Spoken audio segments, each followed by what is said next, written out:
Nate Brennan's hands shook as he lifted the telegram. 3 words changed everything. She's on today's stage. He crushed the paper, jaw clenched tight. 2 years since Sarah died. 2 years of raising Lucy alone. 2 years of a heart locked away like winter ground. Now, a stranger was coming to claim a place in his home. He wasn't ready. Would never be ready. But Lucy needed a mother, and a man did what needed doing, ready or not. The stage was due in an hour. He had 60 minutes left of the life he knew. Before we continue, I need to ask you something important.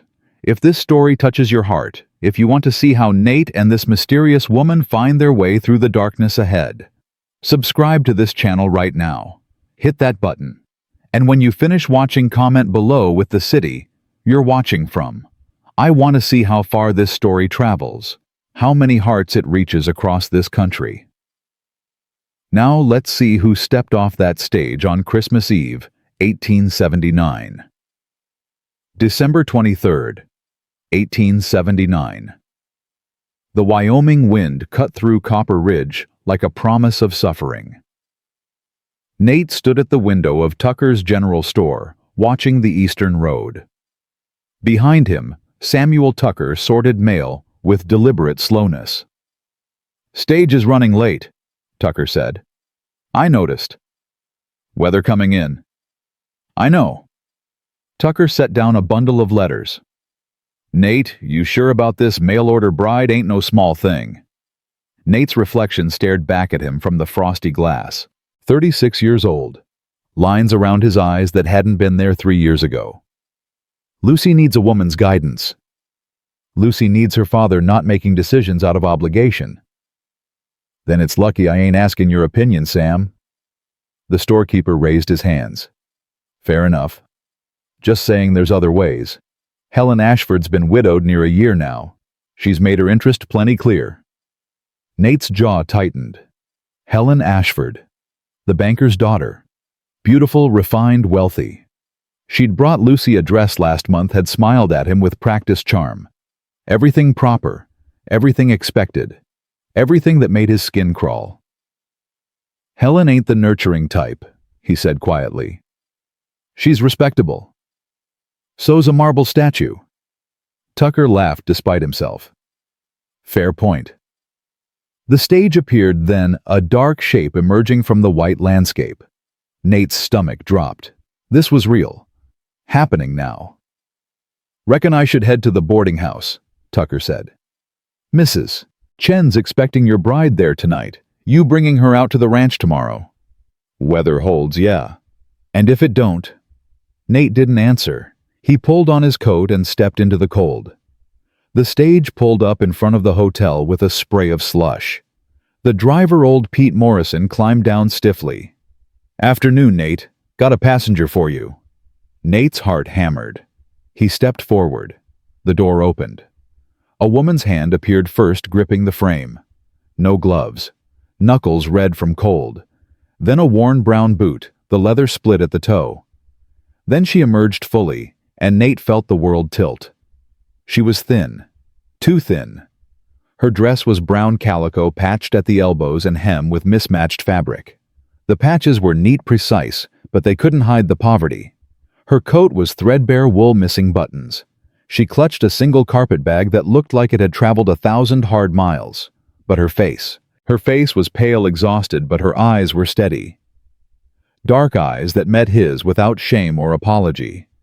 She was maybe 29, with dark hair pulled back in a simple bun, pretty in a worn-down way, like something beautiful that had been tested too hard. "Mr. Brennan." Her voice was soft but clear. "That's me. I'm Abigail Monroe, your bride." Behind him, Nate heard the general store door open, heard voices. The town was watching, always watching. "Miss Monroe." He tipped his hat, buying time. His mind raced. This wasn't what he'd expected. Her letters had been educated, refined. She'd mentioned teaching school in St. Louis. He'd assumed comfort, if not wealth. This was desperation. "I apologize for my appearance." she said quietly. The journey was difficult. You got other luggage coming? No, sir. This is all. One bag, one patched dress, boots that wouldn't last the winter. I see. Something flickered in her eyes. Hurt, maybe, or anger. But she lifted her chin. I can explain my circumstances if you'll allow me the courtesy of privacy. Privacy. Right. Half the town was gathering now. Mrs. Tucker had emerged from the store. The blacksmith's wife stood in her doorway. And there, walking toward them with deliberate grace, was Helen Ashford. Nathaniel? Helen's voice was honey and steel. Is this your mail-order bride, Miss Ashford? Helen circled Abigail, slowly studying her like livestock. My goodness, the journey must have been terribly hard on you, dear. It had its challenges, Abigail said evenly. I imagine it did. Helen's smile was poison. Nathaniel, might I speak with you privately? No. I really think... I said no. Nate picked up Abigail's bag. It was light, too light. Miss Monroe's had a long trip. She needs rest and a warm meal. He started toward the boarding house. Abigail followed. Behind them, Helen's voice carried. Well, how extraordinary. They didn't speak as they walked. The boarding house was 3 buildings down. Mrs. Chen, a Chinese widow who'd come west with the railroad workers, ran it with firm kindness. She met them at the door. Mr. Brennan, this must be Miss Monroe. Yes, ma'am. She needs a room for the night. 2 nights if the weather turns. Mrs. Chen studied Abigail with shrewd eyes. You hungry, girl? Yes, ma'am. Very. Come. I have stew. Mrs. Chen led Abigail inside. Nate stood in the doorway, uncertain. He should leave. Should go home to Lucy. Should think about what he'd just seen. Abigail turned back. Mr. Brennan, thank you. For not... She paused. For not turning me away immediately. We had an agreement, he said stiffly. Yes, we did.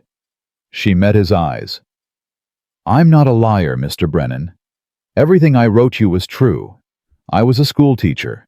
My father was a respected merchant. But circumstances change. I lost everything. That doesn't change my character, or my ability to be what your daughter needs. She disappeared inside before he could respond. Nate stood in the snow, his mind churning. Then he mounted his horse and rode home. The Brennan Ranch sat 5 miles outside town, nestled in a valley with the creek running through it. The cabin was solid 2 rooms, and a loft logs chinked tight against the wind. Smoke rose from the chimney. Inside, Lucy would be waiting. Nate stabled his horse and walked to the cabin. Before he could open the door, it flew wide. Papa! Lucy launched herself at him. 6 years old, with her mother's blonde curls and his own gray eyes. Did she come? Did the bride come? Is she pretty? Is she nice? When can I meet her? Nate scooped her up. Slow down, little bird. 1 question at a time.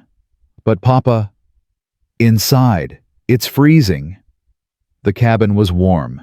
Their neighbor, Martha Cooper, sat by the fire knitting. She smiled.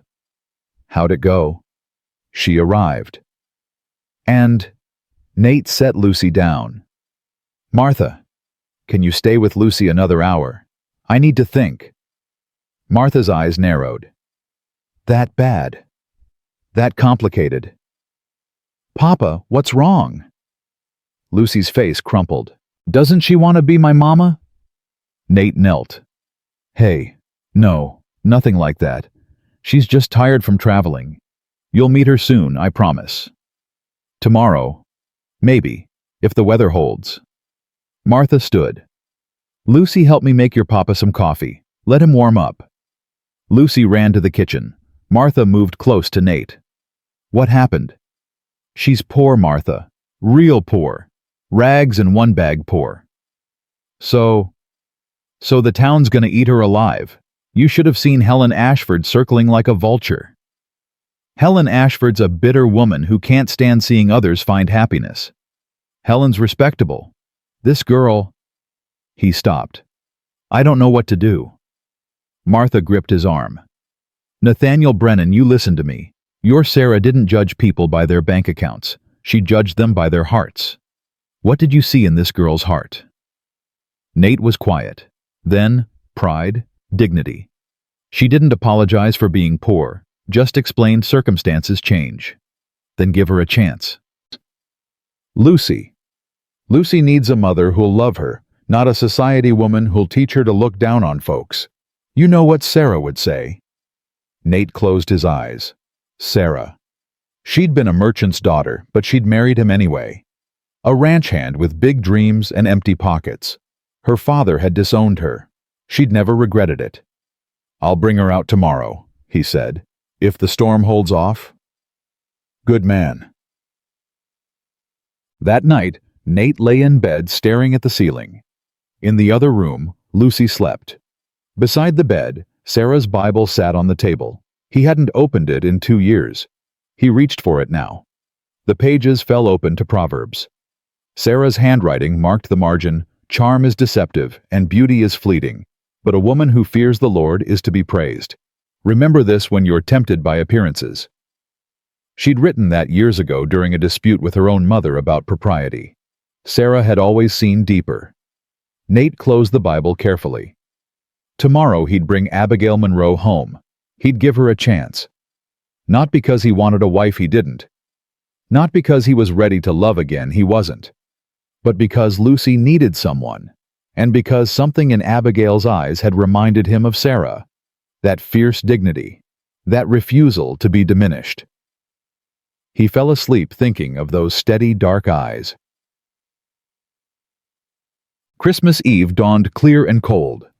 Nate rose before sunrise, did his chores, and prepared the cabin. He cleaned the spare room, small, barely more than a closet, but private. He put fresh linens on the narrow bed. He stoked the fire high. Lucy followed him everywhere. "Is she coming today? What's her name? What does she look like?" "Abigail, Miss Abigail, and you'll see soon enough."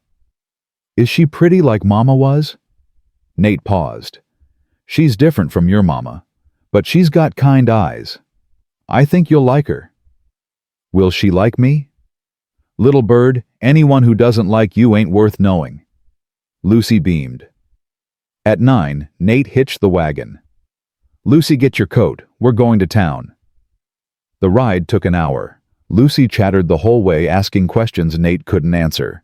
What if Miss Abigail doesn't like horses? What if she can't cook? What if she's mean? "She won't be mean," Nate said. "How do you know?" "Because mean people don't survive hard times with dignity. They survive by becoming bitter. Miss Abigail ain't bitter." Lucy considered this. "Papa, are we giving her a home because she's poor?" "We're giving her a home because she's willing to be part of our family. The rest don't matter." "Mrs. Ashford says poverty is a sign of poor character." Nate's hands tightened on the reins. "Mrs. Ashford's wrong. Your Mama was poor when I met her. Her character was finer than any rich person I've known." "I miss Mama." "I know, little bird. I do too." They reached town. Nate parked outside the boarding house. "Lucy, I need you to be kind and gentle with Miss Abigail. She's had a hard journey. Can you do that?" "Yes, Papa." Mrs. Chen answered the door. "Mr. Brennan, Lucy, come in." They entered the warm parlor. Abigail sat by the window wearing the same patched dress. She'd clearly tried to improve her appearance. Her hair was neatly arranged, her face washed, but the poverty was still obvious. She stood when she saw them. Her eyes went immediately to Lucy. "Hello," she said softly. "You must be Lucy."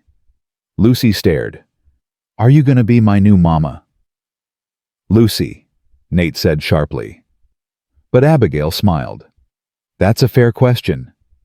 She knelt to Lucy's height. "I'm hoping to be part of your family if you'll have me. But I know I can't replace your Mama. Nobody could. I'm just hoping I can be someone who loves you and takes care of you. Would that be all right?" Lucy studied her seriously. Then she stepped forward and touched one of the patches on Abigail's sleeve. "Did you sew this?" "I did." "It's very neat." "Thank you. I learned from my grandmother. She said if something's worth keeping, it's worth mending properly." "My mama used to say that too." Abigail's eyes met Nate's over Lucy's head. Something passed between them. Understanding, maybe. "Miss Abigail," Lucy said, "do you like Christmas?" "I love Christmas." "Good, because it's Christmas Eve and Papa said we can cut a tree this afternoon. Will you help us decorate it?" "I'd be honored." Nate cleared his throat. "Miss Monroe, if you're ready, we should head out. Storm's coming tonight." Abigail stood. "I'm ready." She picked up her carpet bag. "That all you got?" Lucy asked. "Lucy," Nate warned. "It's all right," Abigail said. "Yes, Lucy, this is all I have. I had to sell most of my things to pay my father's debts after he died. But I kept the important things. My grandmother's sewing kit, my mother's Bible, my teaching certificate. The things that matter aren't the things you can carry in a bag." Lucy nodded solemnly. "That's smart. Papa says the same thing." They walked to the wagon. Nate helped Abigail up. As he did, he noticed her hands. The nails were clean, but broken. The palms had calluses. These were hands that had worked hard. He climbed up beside her.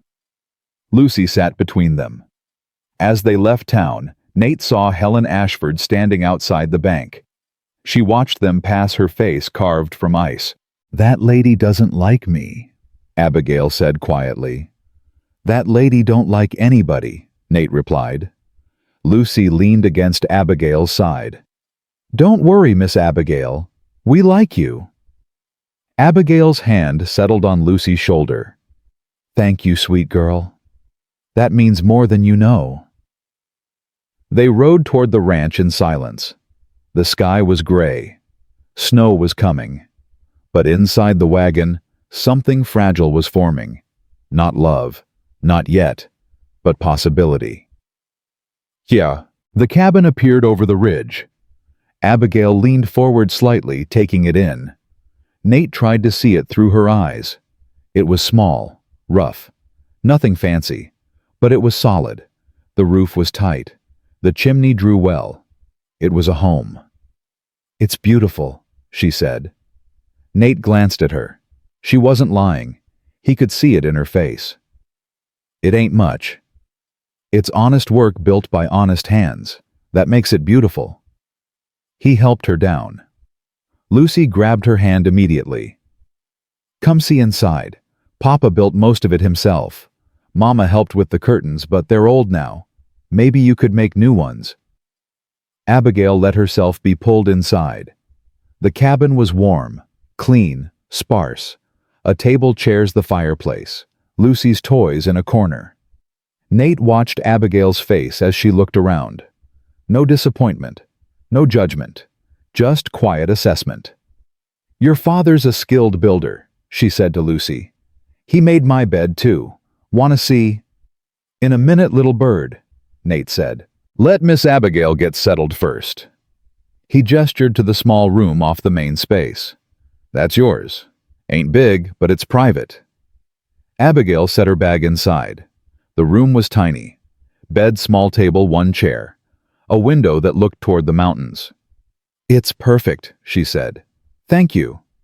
"Papa, can we cut the tree now?" Lucy bounced on her toes. "Let Miss Abigail rest."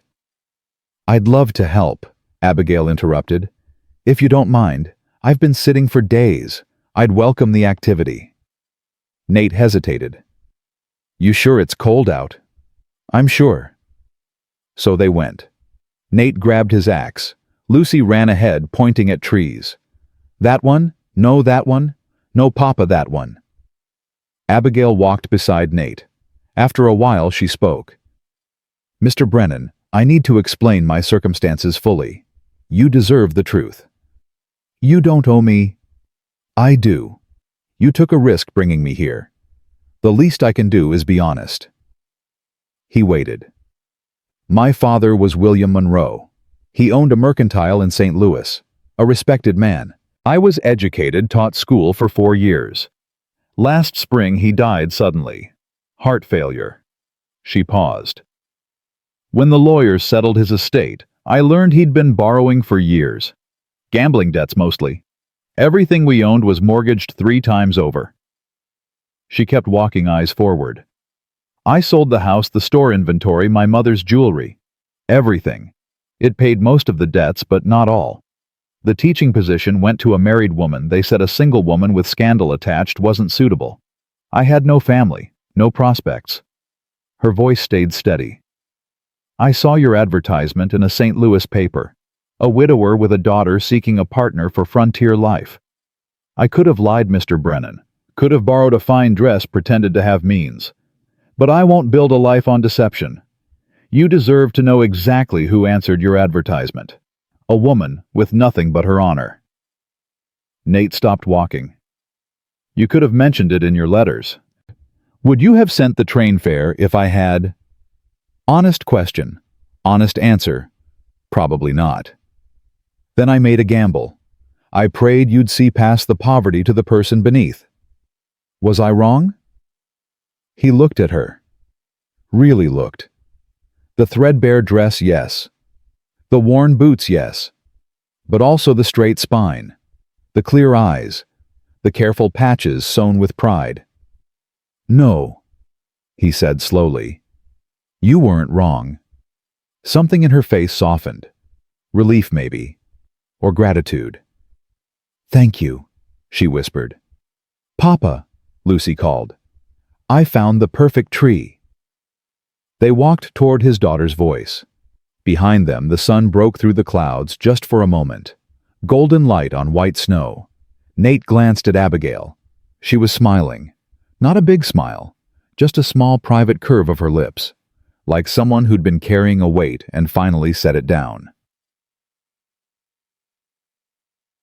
They cut the tree and dragged it back.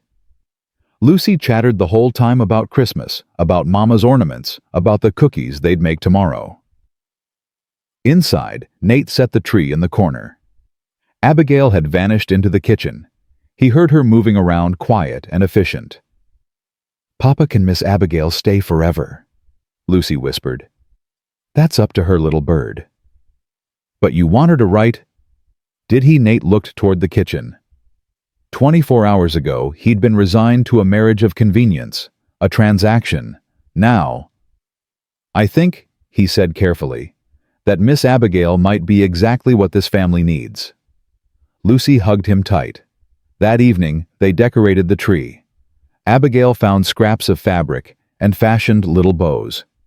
Lucy hung pine cones she'd collected. Nate added the wooden star Sarah had carved years ago.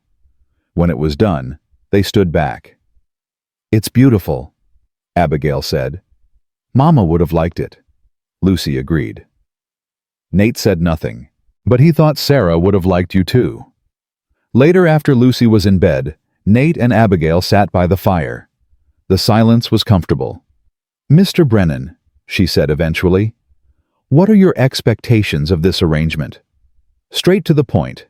He respected that. I need help with Lucy and the household. I need someone who can teach her, guide her. In return, you'll have a home security, respect as my wife. And affection. His chest tightened. I cared deep for my wife. She's been gone 2 years, but I ain't ready to feel that way again. Maybe never will be. I can promise respect, protection, partnership, but not love. That honest enough? She nodded slowly. It's honest, and it's more than I have any right to expect. What about you? What do you need from this? Safety, a home, purpose. I don't need grand gestures, Mr. Brennan. I need to be useful, to matter. You'll matter to Lucy, that's certain. And to you. He met her eyes. You already matter. You came here with nothing and held your head high. That takes courage most men don't have. So yeah, you matter. She looked away, blinking rapidly. Miss Monroe? Abigail, please, if we're to be partners, use my name. Abigail. And I'm Nate. Nate. She tested it. All right. They sat a while longer. Then Abigail rose. I should sleep. Tomorrow's Christmas. I'd like to make it special for Lucy if you'll allow it. Allow it. I'd be grateful for it. She smiled. Good night, Nate. Good night, Abigail. She disappeared into her small room. Nate stayed by the fire thinking. This wasn't what he'd expected. But maybe that was the point. Maybe the best things were the ones you didn't plan for. Outside snow began to fall. Soft and silent, covering the world in white. Inside, 3 people slept under one roof.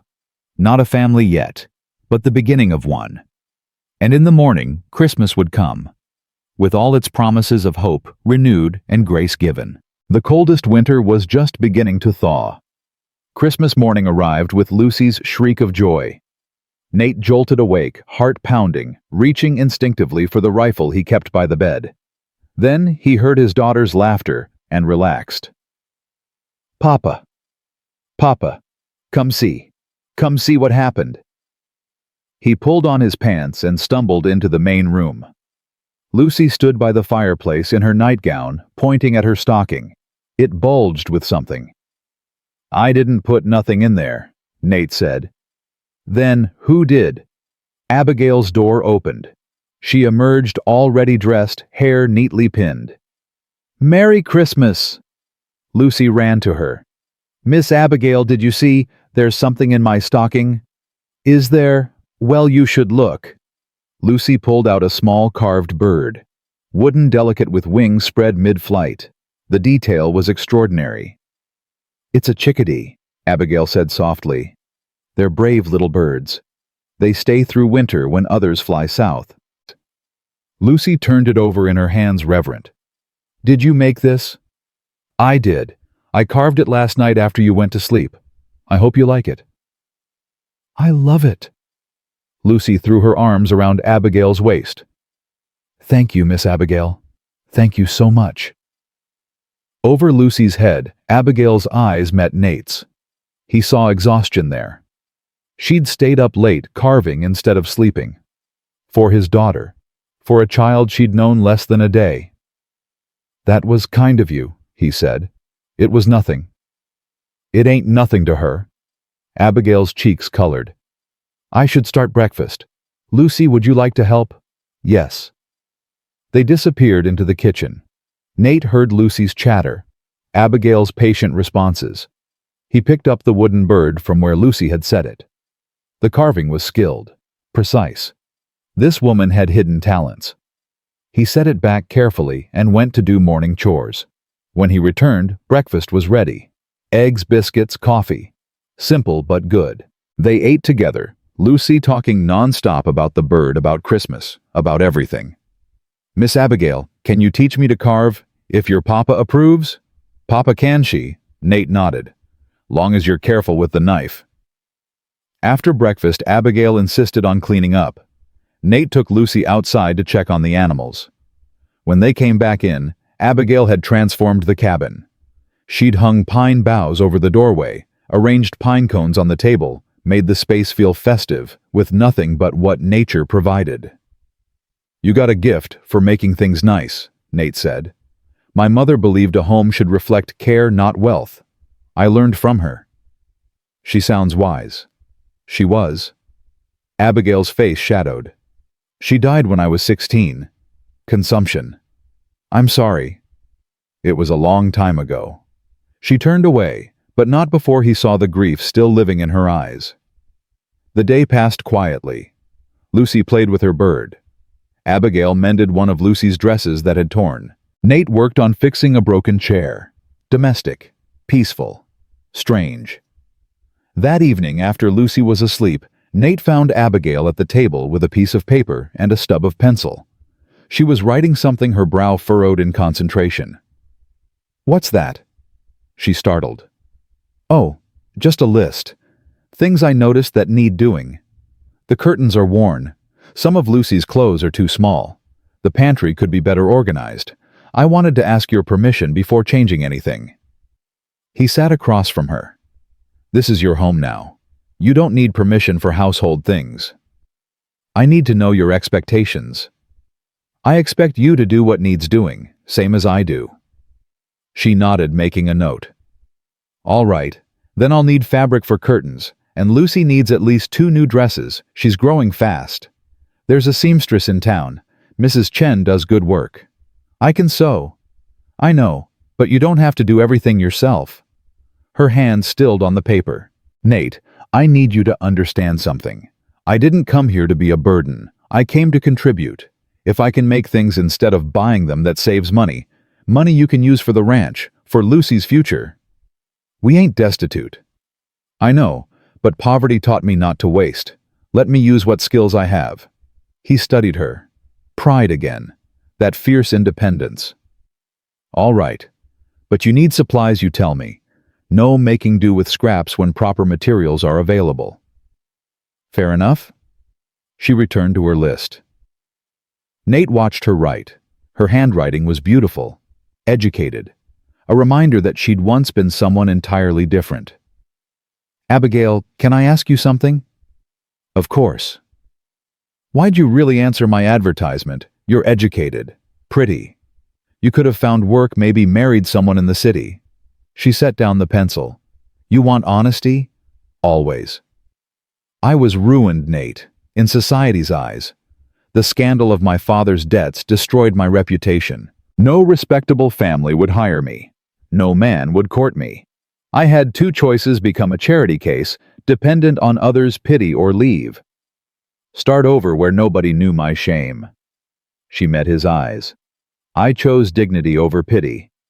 Even if it meant marrying a stranger and traveling 1,000 miles to do it. That's brave. That's desperate. There's a difference. No. Desperation makes people do foolish things.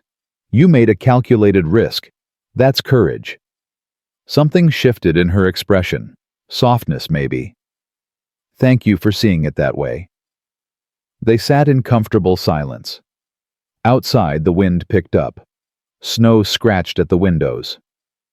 "Storm's getting worse," Nate said. "Will we be snowed in?" "Probably. For a few days at least." "Good." He looked at her, surprised. She smiled slightly. "It gives us time to figure out how this works, without the town watching every move." She was right, and smart. "You planned that." "I hoped for it. Weather cooperates or it doesn't. But yes, I thought time alone would help." "You think like a strategist." "I think like a woman who's learned to plan ahead or suffer consequences." "Fair enough." The next morning brought 2 feet of fresh snow and winds that howled like dying things. They were trapped. Nate did what chores he could in the barn. Abigail kept the cabin warm and made meals appear like magic. Lucy played contentedly, talking to both adults like they'd always been there. On the second day of being snowed in, Lucy asked the question Nate had been dreading. "Miss Abigail, are you going to marry Papa?" Abigail was kneading bread, her hands stilled. "Yes, Lucy, that's the plan." "So you'll be my new mama. I'll be your papa's wife. I can't replace your mama. Nobody could. But I can love you and take care of you. Would that be all right?" Lucy considered this seriously. "Will you leave like Mama did?" The kitchen went silent. Nate froze. Abigail knelt, flour dusting her hands. "Lucy, your mama didn't leave you. Death took her. That's different. It wasn't her choice." "But you could leave. You could decide you don't like us and go away." "I could," Abigail said honestly. "But I won't. You want to know how I know?" Lucy nodded. "Because I've been alone, Lucy. Really alone. And it's cold and hard, and I never want to be that alone again. You and your papa are offering me a family. That's the most precious thing in the world. I'd have to be foolish to throw it away. And I'm not foolish. Promise. I promise." Lucy hugged her tight. Abigail held her eyes closed, and Nate saw a tear slip down her cheek. That night, after Lucy was asleep, Nate found Abigail crying quietly by the fire. "What's wrong?" She wiped her eyes quickly. "Nothing. I'm fine." You ain't fine. I just—" Her voice broke. "That little girl lost her mother, and she's so scared of losing someone else. And I promised her I'd stay. But what if I can't keep that promise? What if something happens? What if—" "Abigail." He sat beside her. "You can't control everything. Life's gonna do what it does, but you can control your intentions. And I believe you meant what you said." "I did. God, I did. I already love that child." "I know." She looked at him. "How do you know?" "Because you stayed up carving a bird instead of sleeping. Because you knelt in flour to comfort her. Because you cry when you think about her pain. That's love." Fresh tears spilled. "I didn't expect this. I thought it would be an arrangement. Practical. I didn't think I'd feel—" She stopped. "Didn't think you'd feel what? Like I belonged. Like I mattered. Like I was home." Something in Nate's chest cracked. He reached out and took her hand. The first time he'd touched her deliberately. Her fingers were small in his work-roughened warm. "You do belong," he said. "You matter to Lucy, and you matter to me." She gripped his hand like a lifeline. They sat that way until the fire burned low. The storm broke on the third day. Sun emerged blinding on white snow. Nate dug paths to the barn and the woodpile. Abigail and Lucy made snowballs and threw them at each other, laughing. Nate watched from the barn door.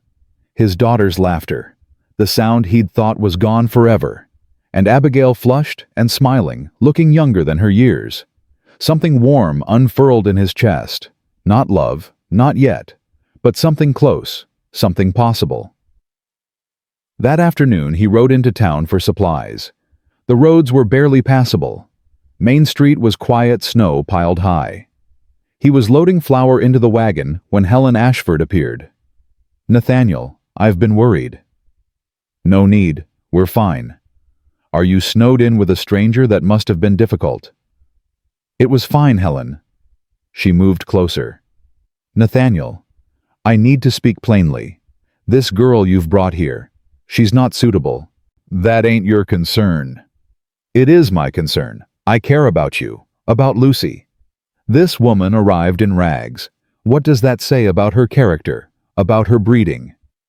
Nate's jaw tightened. "It says she's known hardship and survived it with dignity. That's more character than most folks I know. Or it says she's made poor choices. Her father made poor choices. She paid for them. There's a difference." Helen's eyes flashed. "You're defending her." "She's going to be my wife. Course I'm defending her." "Nathaniel, please, think about what you're doing. You could have anyone. Someone established, someone respectable, someone like you." She lifted her chin. "Yes. Helen, you're a fine woman. But you ain't the woman for me. And you never were." "Because of her? Because of some desperate girl who showed up begging?" "Watch your mouth. I'm trying to save you from making a terrible mistake." "The only mistake would be listening to you." He climbed into the wagon. "Good day, Helen." He drove away, anger simmering. Behind him, Helen stood in the snow, her face carved from ice. That evening he told Abigail about the encounter. They were sitting by the fire after dinner. Lucy was playing with her carved bird. "She called you desperate," he said. "And unsuitable." Abigail's face was calm. "Did she?" "It ain't true." "Isn't it? I was desperate, Nate. Let's not pretend otherwise. Desperate ain't the same as worthless. And suitable's just another word for approved by people whose approval don't matter." She smiled slightly. "You're angry." "Course I'm angry. She insulted you." "She insulted you too, by suggesting you lack judgment."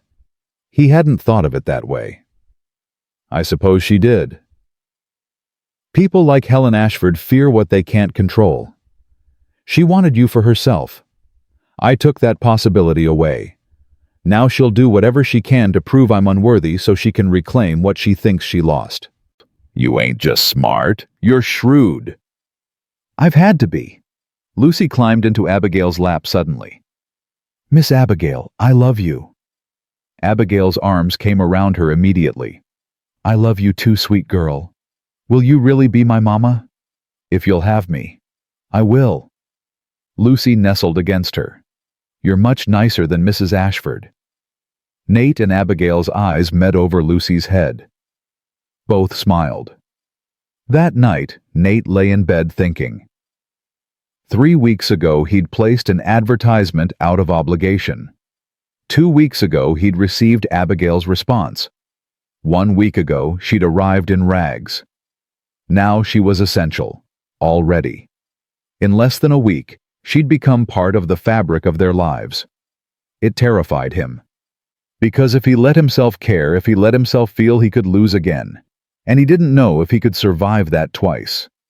But pushing her away would hurt Lucy, would hurt Abigail, would hurt himself. He was trapped between fear and possibility. The next morning he made a decision. Abigail, we should set a date. She looked up from the stove. A date? For the wedding. Reverend Caldwell can marry us. Make it official. How soon? 2 weeks. Give folks time to adjust to the idea. She nodded slowly. All right, 2 weeks. Unless you want longer. No, 2 weeks is fine. She hesitated. I don't have a dress, a proper one. We'll get you one. Nate, I don't need fancy. This ain't about fancy. This is about you having something new, something that's yours, not patched, not borrowed, yours. Her eyes filled. That's kind. It's practical. You're gonna be my wife. The town's gonna judge enough as it is. At least give them one less thing to criticize. Is that why? Because of the town? No. He met her eyes. It's because you deserve it.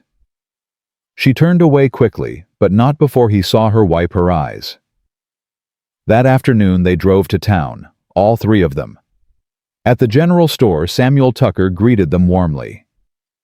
Nate, Miss Monroe, Lucy, what can I do for you? Need fabric, Nate said. For a dress. A wedding dress.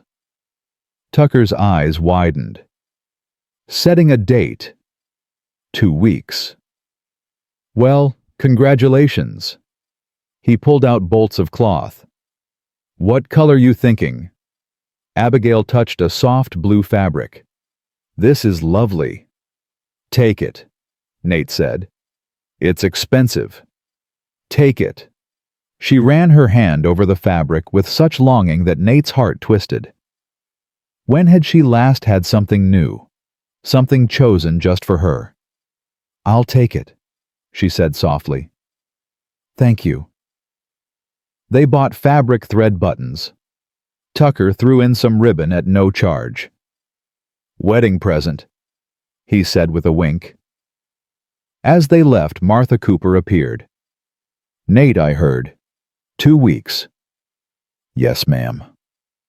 Martha turned to Abigail. Child, come to my house tomorrow. I'll help with the sewing.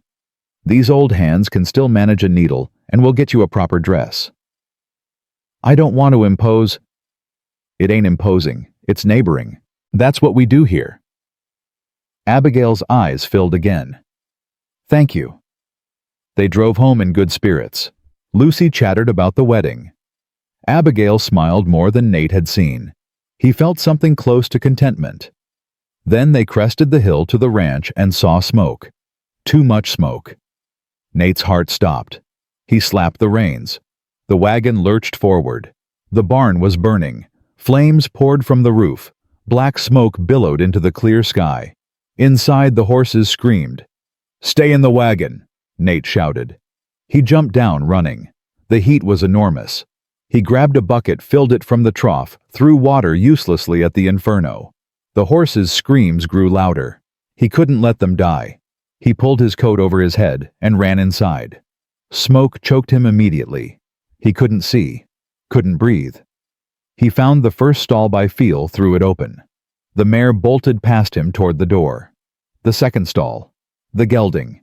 He grabbed the halter, pulled. The horse reared, panicked. Hooves narrowly missed Nate's head. "Come on, you damn fool," he growled. He yanked hard. The horse followed. They burst into daylight. Nate's lungs burned. His eyes streamed. He collapsed to his knees, coughing. Hands grabbed him. Abigail. She pulled him away from the barn. "Are you insane? You could have died." The horses. "The horses aren't worth your life." The barn roof collapsed with a roar. Sparks shot into the sky. The structure groaned and folded in on itself. Nate watched his barn burn. Watched 2 years of work crumble. The hay, the tools, the tack. Everything gone. "Papa," Lucy was crying. Abigail held her tight. "I'm all right, little bird." "What happened?" Abigail's voice was steady despite the chaos. "How did it start?" "I don't know. We were only gone a few hours." "Could it have been an accident?" Nate looked at the ruins, at the deliberate way it had burned, at how fast it had spread.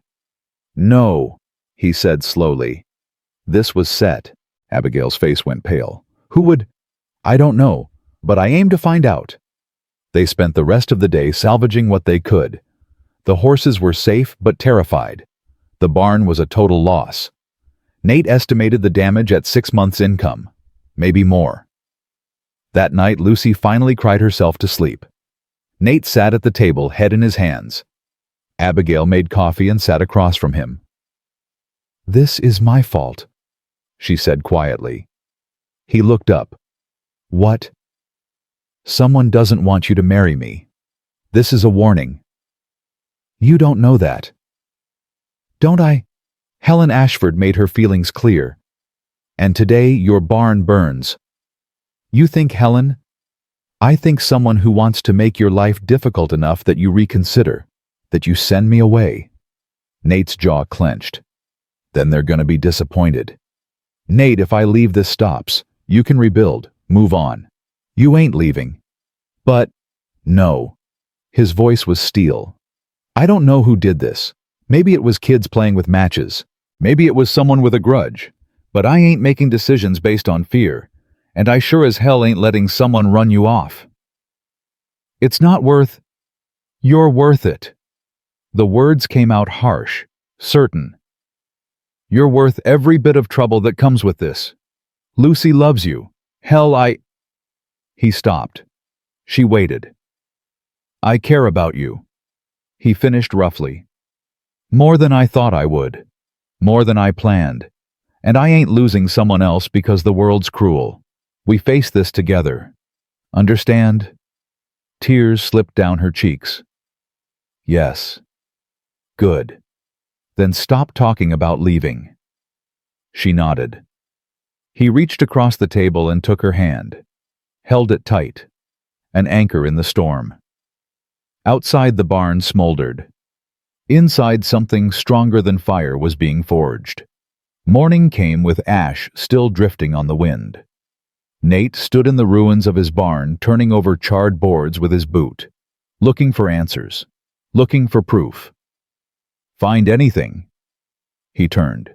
Tom Cooper stood at the edge of the debris, hat in hand. "Tom, what brings you out?" "Martha told me about the fire. Came to see if you need help." "I need a new barn." Tom stepped closer, studying the wreckage. "This wasn't no accident, Nate." "I know." "You know who done it." "Got suspicions. No proof." Tom picked up a piece of charred wood, sniffed it. "Coal oil. Someone doused this good before lighting it." Nate's fists clenched. "You sure?" "I'm sure. This was deliberate. Someone wanted to hurt you bad. Or scare me." "Into what?" "Into sending Abigail away." Tom's eyes narrowed. "The town talking. Helen Ashford's talking. Rest are listening." "Helen's a bitter woman, Nate. But arson, that's a whole different kind of evil. Maybe she didn't do it herself. Maybe she just made her feelings known, and someone else took action." "You gonna report this to Sheriff Morrison?" Nate laughed bitterly. "Morrison's in Helen's pocket. He won't do nothing." "Then what?" "Then I rebuild, and I watch my back, and I marry Abigail in 2 weeks like planned." Tom studied him. You're set on this girl. I am. Even with all this trouble. Especially with all this trouble, I ain't letting bullies make my decisions for me. Tom clapped his shoulder. Good man. I'll help with the rebuild. Got some lumber I can spare. Tom, I can't afford. Didn't say I was selling it. Said I'm sparing it. That's what neighbors do. Nate's throat tightened. I appreciate it. Just return the favor someday when I need it. They shook hands. Inside the cabin, Abigail was teaching Lucy to read. Nate heard his daughter's careful voice sounding out words. Heard Abigail's patient corrections. Heard laughter when Lucy got something right. He stood in the doorway watching. This was what he'd been missing. Not just help with the household. Not just someone to watch Lucy. This. Warmth. Life. Purpose. Abigail looked up and smiled. Something in his chest shifted. Papa, I read a whole page, Lucy announced proudly. That's good, little bird. Miss Abigail says if I keep practicing, I'll be able to read anything. Miss Abigail's right. Abigail stood. Lucy, why don't you practice your letters while I talk to your papa? Lucy nodded, returning to her slate. Abigail followed Nate outside. Tom Cooper came. He did. Brought news. Someone used coal oil to start the fire. This wasn't an accident. Her face paled, but her voice stayed steady. What are you going to do? Rebuild. What else can I do? You could find out who did it. I got my suspicions, but proving it's another matter. Nate, if someone's willing to burn your barn, what's to stop them from doing worse? Nothing. Which is why I need you to be careful. Don't go anywhere alone. Don't trust anyone you don't know. Keep Lucy close. You think they'd hurt her? I think desperate people do desperate things, and I ain't taking chances with my daughter's safety, or yours. She wrapped her arms around herself. This is my fault. Stop saying that. But it's true. If you hadn't come, Lucy would still be grieving. I'd still be half dead inside. And whoever burned my barn would have found some other reason to cause trouble. Bad people don't need good reasons, Abigail. They just need targets. I don't want to be the reason you lose everything. He gripped her shoulders. You ain't the reason. You're the reason I got something worth protecting. Her eyes filled. You mean that? Every word. She stepped closer. For a moment he thought she might kiss him. For a moment he wanted her to. But she just rested her forehead against his chest, breathing deep. Thank you, she whispered. He held her, just held her, and felt something inside him crack open wider. The next 3 days passed in hard work. Tom came every morning with his sons. They cleared the wreckage, laid new foundation posts, began framing. Other neighbors showed up too. The storekeeper brought nails. The blacksmith brought iron brackets. Martha brought food for the workers. Only Helen Ashford and her circle stayed away. On the 4th day, Nate rode into town for more supplies. He was loading the wagon when Sheriff Morrison approached.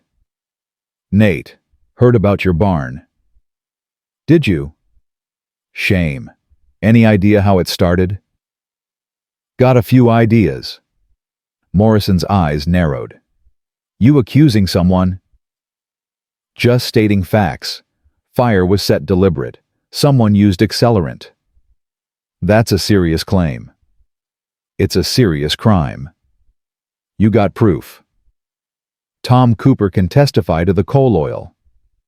Tom Cooper's your friend. His testimony ain't exactly unbiased. Nate's jaw clenched. So you ain't gonna investigate?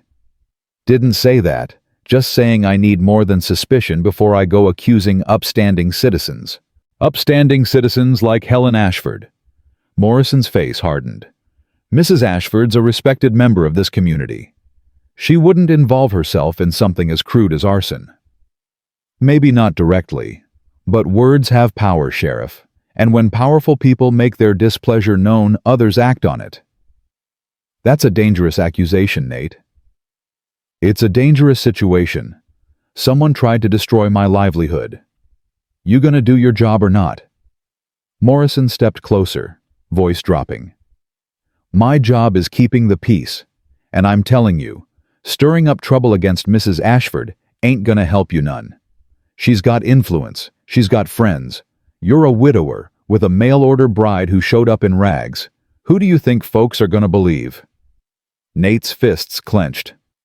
So that's how it is. That's how it is. My advice? Take your losses, rebuild, and maybe reconsider this marriage. Find someone more suitable, someone who won't bring trouble to your door. Get out of my way, Sheriff. I'm trying to help you.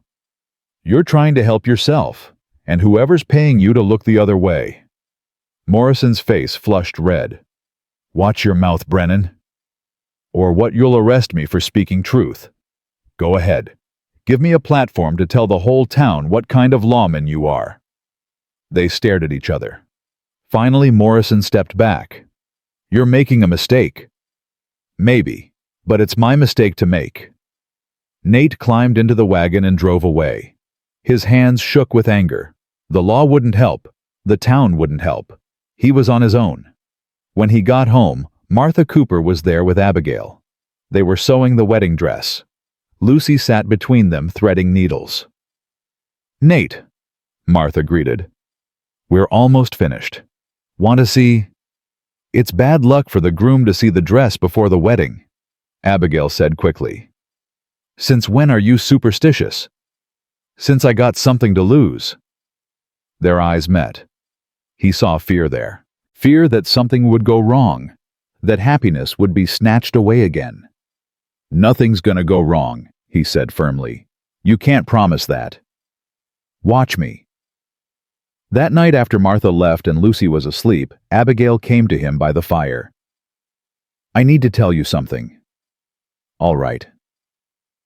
When I was in St. Louis after my father died, a man approached me, a businessman.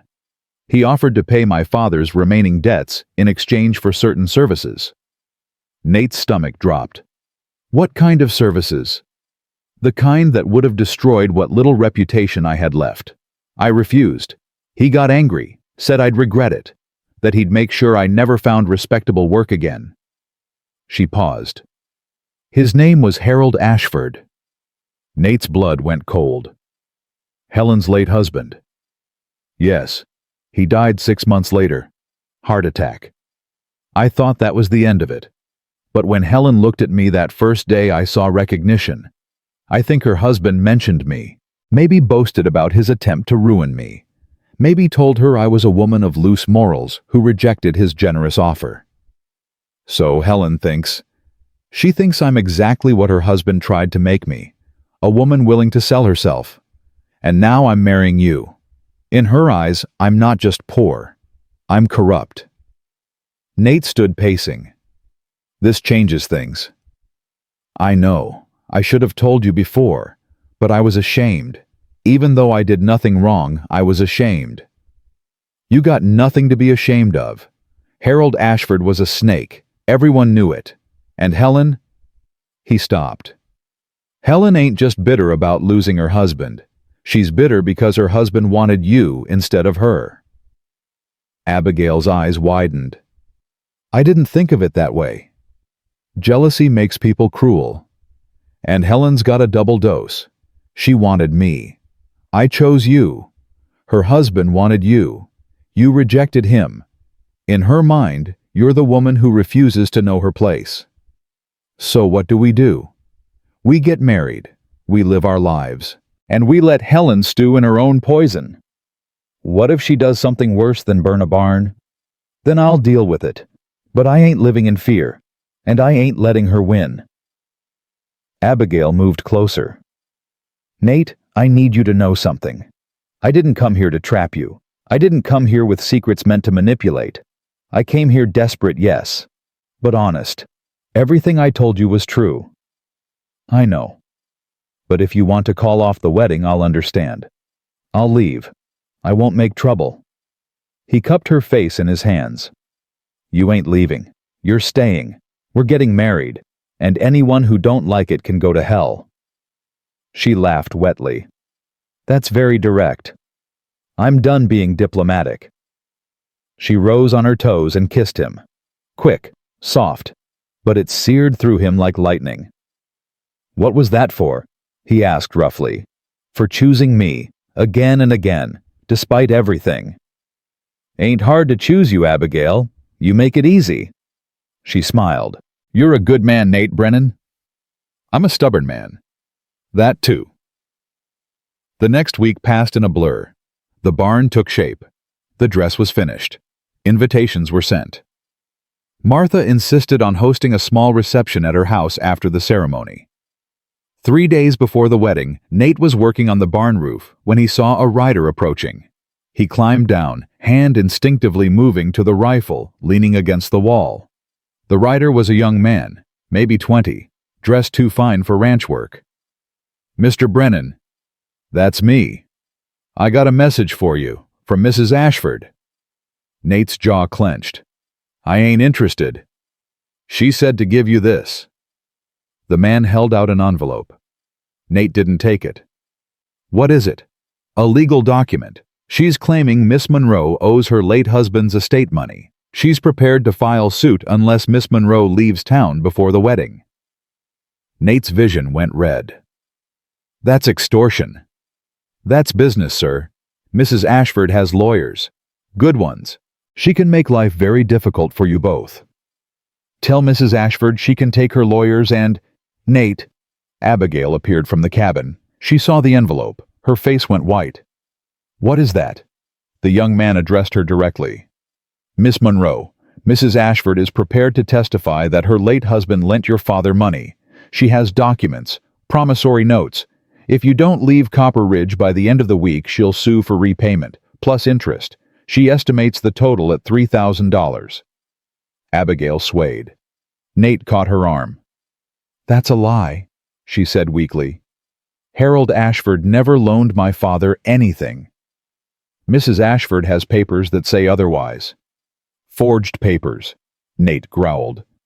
"That's for a judge to decide. But the trial would be public, lengthy, expensive, and Miss Monroe's reputation would be thoroughly examined. All her past associations, all her father's debts, everything." The threat was clear. Helen would drag Abigail through the mud publicly, would destroy whatever dignity she had left. "Get off my property," Nate said. "I'm just the messenger." "Then deliver this message back. Tell Helen Ashford she can take her threats and choke on them. Tell her we're getting married in 3 days. And tell her if she shows her face at my ranch again, I'll have her arrested for trespassing." The young man's eyes widened. "Sir, I don't think you understand." "I understand perfectly. Now get." The rider left quickly. Nate turned to Abigail. She was crying silently. "I have to leave," she said. "No." "Nate, she'll ruin you.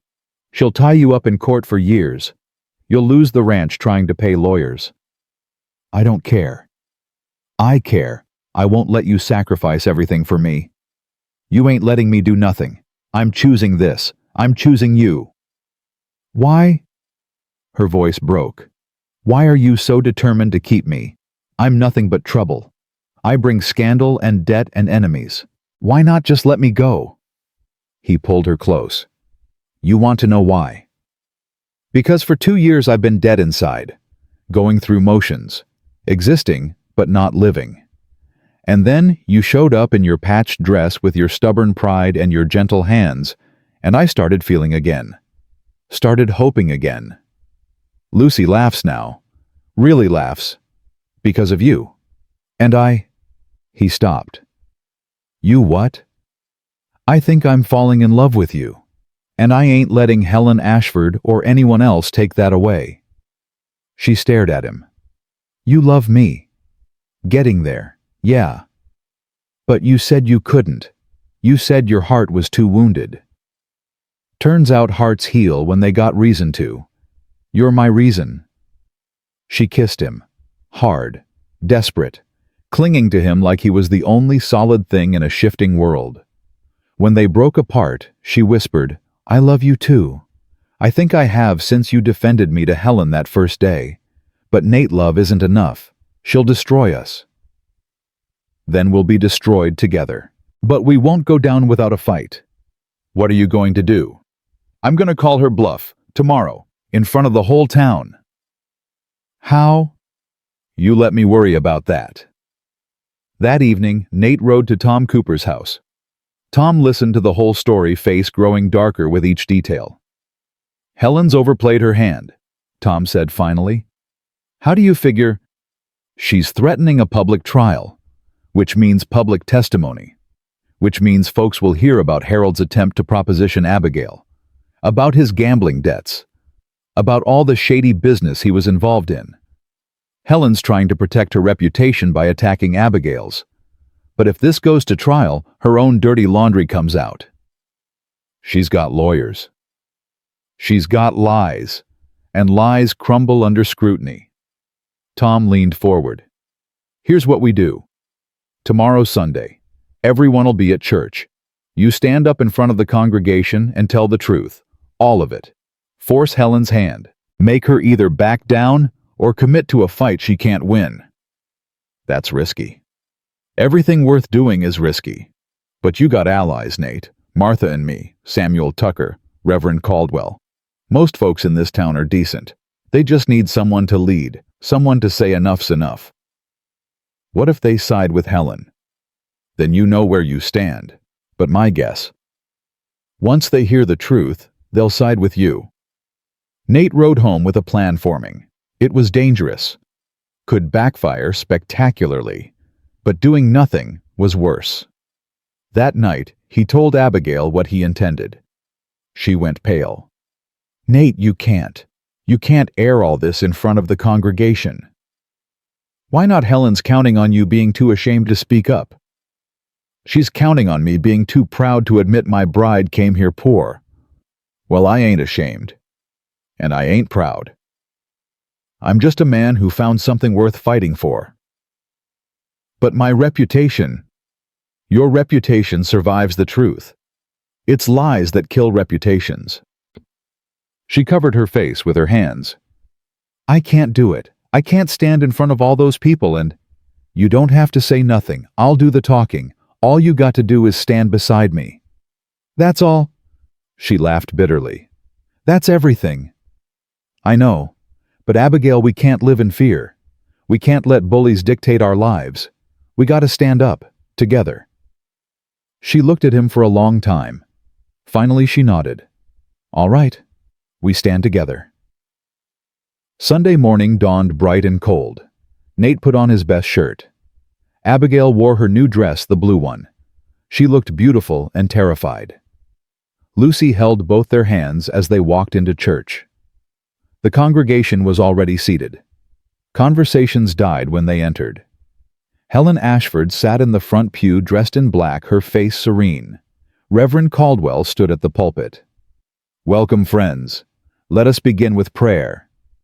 They prayed. They sang. The Reverend began his sermon. Nate barely heard any of it. His heart pounded. His palms sweated. Finally, the sermon ended. The Reverend called for any who had testimonies or announcements. Nate stood. The church went silent. Reverend, if I may, I got something to say. Caldwell nodded.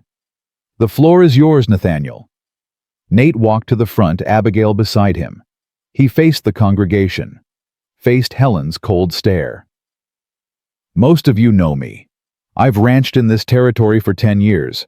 I've been your neighbor, your customer, your friend. 2 years ago, I lost my wife. Thought I'd never heal from that. Thought I'd just raise my daughter alone and let the rest of my life pass by. He paused. Then I placed an advertisement for a mail-order bride. Not because I wanted to replace Sarah. You can't replace someone you love, but because Lucy needed a mother figure, and because I was tired of being half alive. Abigail's hand found his. He squeezed it. Abigail Monroe answered my advertisement. She came here with one bag and a dress that had been patched 3 times. She came here poor, and some folks in this town decided that made her worthless. Helen shifted in her seat. But I'm here to tell you something. I've seen more character in this woman's patched dress than I've seen in some folks' Sunday best. She came here honest, Told me straight she'd lost everything paying her father's debts. Could have lied. Could have pretended. She chose truth instead. He looked at Helen directly. Now some people in this town want to drive her away. Burned my barn to scare me. Threatened legal action to intimidate her. Spread lies to ruin her reputation. Well, I'm done being scared. And I'm done being quiet. The congregation stirred. Whispers erupted. I'm marrying Abigail Monroe on Wednesday. Anyone who's got a problem with that can speak now. But know this, if you attack her, you attack me. If you slander her, you slander my choice. And I will defend both with everything I got. He turned to Helen. Mrs. Ashford, you want to sue over some forged promissory notes? Go ahead. We'll see how your late husband's reputation holds up under scrutiny. We'll see what comes out about his business dealings, his gambling, his attempts to proposition vulnerable women. Helen stood face white with rage. How dare you? I dare because it's truth. Your husband approached Abigail when she was desperate, offered to pay her father's debts in exchange for her virtue. She refused. That's the kind of woman she is, and that's why I chose her. The church erupted, people talking over each other, Helen's friends rushing to her side, others staring at Nate in shock. Reverend Caldwell banged his hand on the pulpit. Order, please. Slowly, the noise died down. Mrs. Ashford, Caldwell said gently, is there truth to these accusations? Helen's mouth worked, but no sound came out. Tom Cooper stood. Reverend, I can testify that Nate's barn was deliberately burned. Coal oil was used. That's arson. That's a crime. Martha stood. And I can testify that Miss Monroe is a woman of fine character. She's been nothing but kind and capable since she arrived. Samuel Tucker stood. I can testify that she's honest. Never tried to get credit she couldn't repay. Never tried to take advantage. One by one, people stood. Not everyone, but enough. Enough to show Helen she didn't control the town as completely as she thought. Helen looked around, seeing her power crumble. This is outrageous. I won't stand here and be accused. Then sit down, Tom said mildly. Or leave, but stop threatening decent folks. Helen gathered her skirts. You'll regret this, Nathaniel Brennan. All of you will. She swept from the church, her few remaining allies following. The silence that followed was profound. Then Reverend Caldwell spoke. Nathaniel, Miss Monroe, I believe there's a wedding to plan. Shall we discuss details? Relief flooded through Nate so strong he almost collapsed. Yes, sir. We'd like that. After church people approached. Not everyone. Some left quickly, unwilling to take sides. But enough stayed. Enough offered congratulations. Enough invited them to the post-wedding reception. Martha hugged Abigail. Welcome to Copper Ridge, child. Really welcome. Tom clapped Nate's shoulder. That took guts. That took stupidity, Nate muttered. Sometimes they're the same thing. They rode home in silence. Lucy fell asleep in the wagon bed. Finally, Abigail spoke. I can't believe you did that. Had to be done. You turned the whole town against Helen Ashford. She did that herself. I just gave folks permission to admit it. What if she retaliates? Then we'll handle it. Together. Abigail leaned against his shoulder. 3 more days. 3 more days and you'll be Mrs. Brennan. I already feel like Mrs. Brennan. Yeah. They reached the ranch. The new barn stood framed but not finished. The cabin looked small and humble in the afternoon light. But it was home. Nate helped Abigail down. Their eyes met, held. I love you, he said. First time he'd said it clearly. No qualifications. I love you too, she replied. More than I thought possible.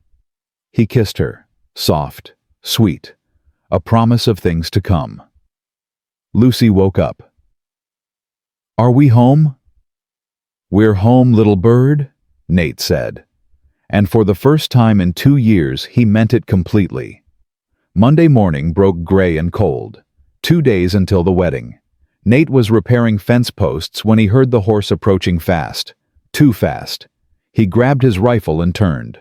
Tom Cooper pulled up hard, his horse lathered and blowing. "Nate, you need to come to town. Now." "What happened?" "It's Helen. She's gone to Judge Bradford. Filed formal charges against Abigail. Fraud, she's claiming.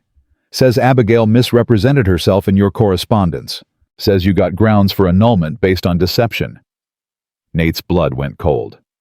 "That's insane. That's Helen. Judge is hearing the case this afternoon, 2 o'clock. If he rules in her favor, he can block the marriage. Maybe even order Abigail to leave the territory." "On what grounds?" "Helen's claiming Abigail's a confidence woman. That she came here to trap you into marriage for your property. That her poverty proves she's desperate enough to deceive." "That's backwards logic. That's the law when you got a judge in your pocket. Bradford owes Helen's family favors. He'll rule however she wants unless you got evidence to counter her claims." Nate's mind raced. "What kind of evidence?" "Character witnesses, documentation, anything that proves Abigail told the truth in her letters, anything that proves Helen's accusations are false." "The letters. I still got all her letters." "Bring them. Bring anyone who'll testify for Abigail's character." "And Nate?" Tom's face was grim. "Bring Abigail. She's got to defend herself. If she don't show, Bradford will rule against her by default." Nate ran to the cabin. Abigail was kneading bread, Lucy beside her learning the motions. They both looked up when he burst in. "We got trouble." Abigail's hands stilled in the dough. "What kind?" "Helen filed charges. Judge is hearing the case this afternoon. We gotta go to town." The color drained from her face. "Charges for what?" "Fraud, deception. She's trying to get the marriage blocked." "Can she do that?" "She's doing it. Get Lucy ready. We leave in 10 minutes." Abigail pulled her hands from the dough, wiping them on her apron with shaking fingers. "Nate, maybe I should just leave. If I'm gone, Helen wins, but you're free. Lucy's free. You can rebuild without—" "Don't." His voice was steel. "Don't even think it. We're fighting this. Together. But if the judge rules against me, then we appeal. We fight harder. But we don't quit." She nodded, tears gathering. "All right, let me change. Wear your new dress, the blue one. Show them you ain't ashamed." She disappeared into her room. Lucy grabbed Nate's hand. "Papa, what's happening? Is Miss Abigail in trouble?" "Some people are trying to make trouble for her, but we're gonna fix it." "How?" "By telling the truth, little bird. Truth's got a power all its own." 20 minutes later, they were racing toward town. Nate pushed the horses hard. Beside him, Abigail sat, rigid hands clasped tight in her lap. In the back, Lucy held her carved bird like a talisman. "Tell me about the letters," Nate said. "What exactly did you write?" Abigail's voice was steady despite her fear. "I told you my father was a merchant. That was true. I told you I taught school. That was true. I told you I was educated and capable of running a household. Also true." "Did you mention the debts?" "Not directly. I said my circumstances had changed, that I was seeking a fresh start." "I didn't lie, Nate. I just didn't volunteer information that would have made you reject me outright." "Omission ain't the same as deception." "Helen will argue it is." "Then we'll argue back." They reached town at 1:30. The courthouse was a 2-story building on Main Street. People were already gathering. News traveled fast in small towns. Nate helped Abigail down. She swayed slightly. He steadied her. "You all right?" "No, but I'll manage." Martha Cooper rushed over. "Thank God you're here. Half the town's inside already. Helen's been spreading poison all morning. You need to counter it fast." "Who's on our side?" "Me and Tom, Samuel Tucker, the Reverend, a few others. But plenty are on the fence. They'll go whichever way the wind blows. Then we'll blow it our direction." They entered the courthouse. The main room was packed. Helen sat in the front row dressed in severe black, her face composed. Beside her sat a man in an expensive suit. Her lawyer, probably from Cheyenne.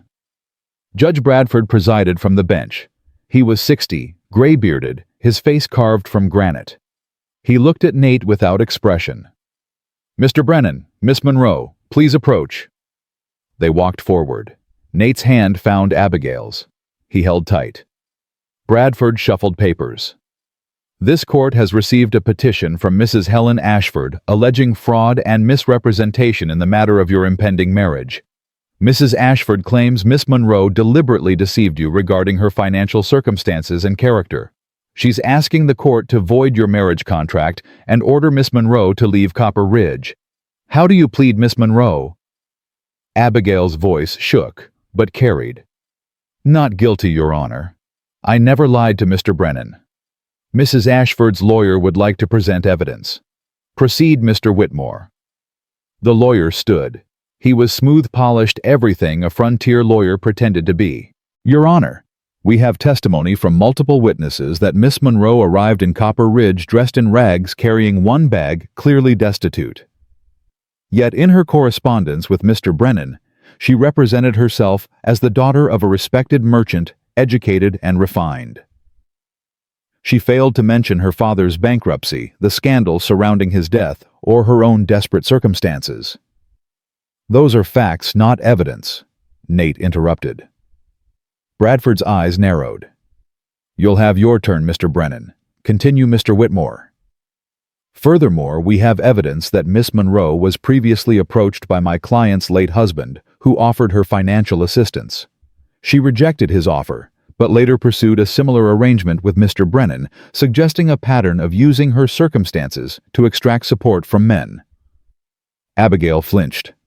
Nate's free hand clenched into a fist. "That's a damn lie," he said. "Mr. Brennan, control yourself, or I'll hold you in contempt." "Your Honor, may I speak?" Everyone turned. Reverend Caldwell stood in the back. Bradford nodded. "Approach, Reverend." Caldwell walked forward with quiet dignity. "Your Honor, I've known Nathaniel Brennan for 8 years. He's a man of sound judgment and strong character. If he believes Miss Monroe dealt honestly with him, I'm inclined to accept his assessment." "The Reverend's opinion is noted but not evidence," Whitmore said smoothly. "Then let me provide evidence." Tom Cooper stood. "I've spoken with Miss Monroe multiple times. She's never misrepresented herself. She's been open about her circumstances to anyone who asked. That ain't fraud, that's honesty." "She wasn't open with Mr. Brennan before he sent money for her passage," Whitmore countered. "She secured his investment under false pretenses." "I'll speak to that," Nate said loudly. Bradford sighed. "Very well." Mr. Brennan approached the bench.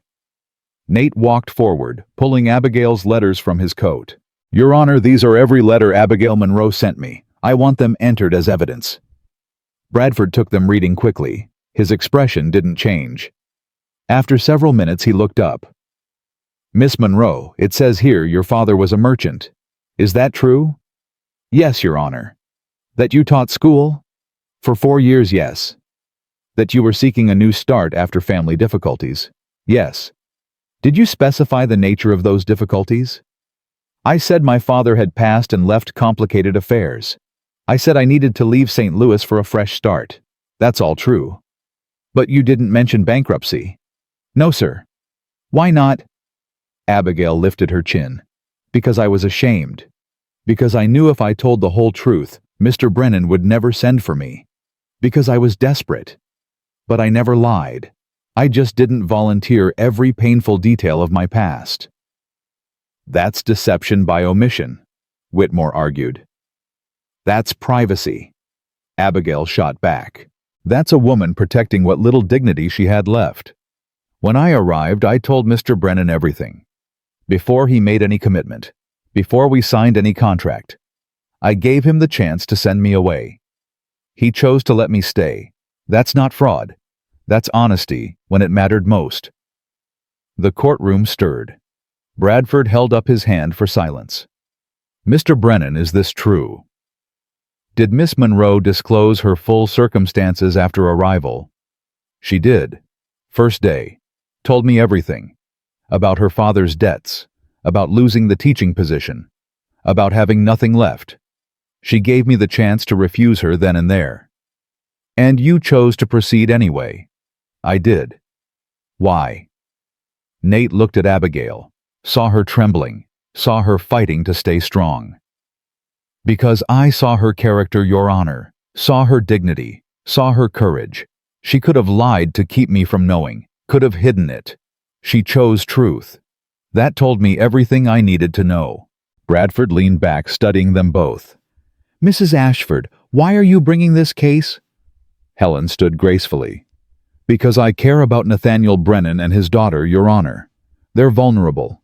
A widower and a child. This woman is taking advantage of their loneliness. Is she? Or are you upset that Mr. Brennan chose her over you? Helen's face went white. The courtroom erupted in whispers. Your Honor, that's... Whitmore began. That's relevant, Bradford interrupted. I've known you 30 years, Helen. Known your family.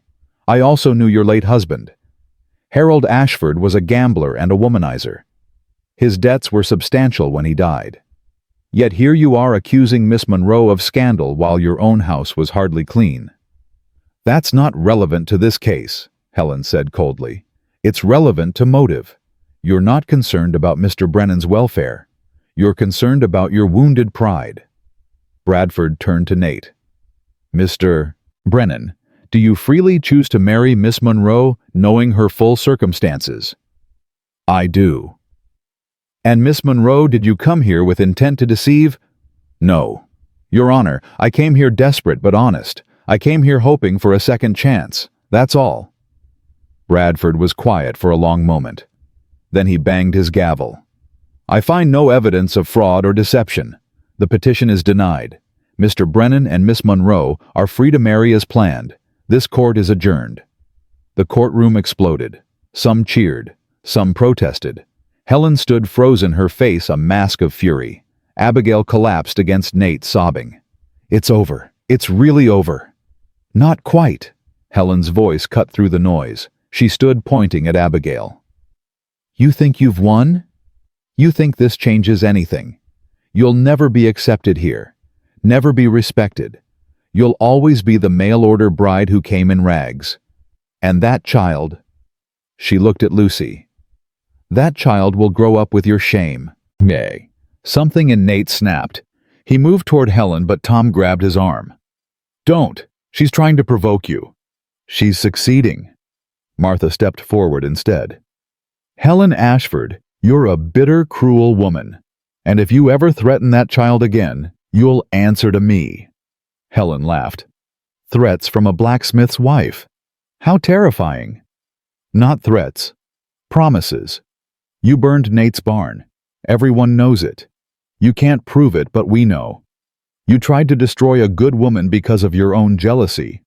Well, it didn't work. She's staying. They're marrying. And you lost.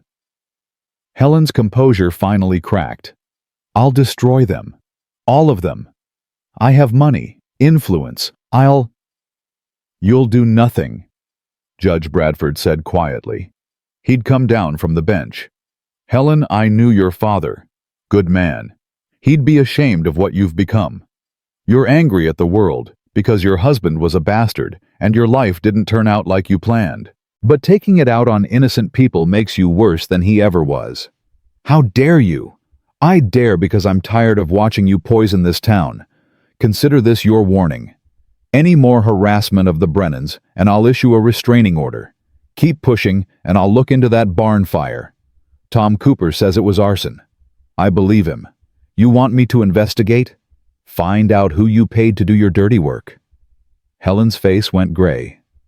You have no proof. Don't need proof to ask questions. Questions have a way of revealing truth. Now get out of my courtroom. Helen gathered her skirts and swept out. The few people who'd supported her followed like guilty shadows. The rest crowded around Nate and Abigail. Congratulations. Relief. Support. Samuel Tucker pushed through. Nate Abigail wedding still on for Wednesday. Yes, sir. Then you need rings. Come by the store tomorrow. I got something that'll work. Martha hugged them both. And the reception's still at my house. I'm making my mother's cake. It's settled. Person after person offered support. Not everyone. Some left quietly unwilling to take sides. But enough stayed. Enough to make Copper Ridge feel like home. Finally, the crowd dispersed. Nate, Abigail, and Lucy walked out into the cold afternoon. Lucy held both their hands. Papa, is the bad lady gone? She's gone, little bird. Good. I didn't like her. Nobody did. They climbed into the wagon. Abigail was shaking with delayed shock. I can't believe that happened. I can't believe it's over. It's over. But what she said about Lucy, about people never accepting us. Some won't, some will. That's life. We can't control what people think. We can only control how we live. But Lucy? Lucy's gonna grow up knowing her papa chose love over fear. She's gonna grow up watching us build something good despite opposition. That's a better lesson than hiding from hard people. Abigail wiped her eyes. You're right. You're always right. Not always. But on this, yeah, I'm right. They rode home in silence. Lucy fell asleep. The sun was setting, painting the sky orange and gold. Nate. Yeah. Thank you. For fighting for me. For standing up when it would have been easier to let me go. Wasn't about easy. Was about right. Still. Thank you. He squeezed her hand. Day after tomorrow, you'll be my wife. Official. No one can change that. I can't wait. Me neither. That night after Lucy was in bed, they sat by the fire. Close, but not touching. The air between them charged with anticipation. I'm scared, Abigail said quietly. Of what? Of being married. Of being a wife again after so long. Of being a mother to Lucy. Of failing you both. You won't fail. How do you know? Because failure comes from not trying. And you try at everything. You put your whole heart into everything you do. That's not failure. That's courage. She leaned against him. What if I can't be what you need? You already are. What if you regret this someday? I won't. You can't know that. He turned her to face him. Abigail, I spent 2 years regretting everything. Regretting that I couldn't save Sarah. Regretting that Lucy lost her mama. Regretting that I was still breathing when Sarah wasn't. I know regret. This ain't it. This is the opposite of regret. This is the first right thing I've done in 2 years. Tears spilled down her cheeks. I love you. I love you too. He kissed her. Slow. Deep. A promise of things to come. When they broke apart, she whispered, 2 more days. 2 more days, and you're mine forever. Forever's a long time. Not long enough. Tuesday arrived with fresh snow. Wedding Eve. Nate worked on finishing the barn. Tom and his sons helped hammering in the last boards hanging the doors. By noon, it was done. Good as new, Tom said, stepping back to admire their work. Better than new, Nate replied.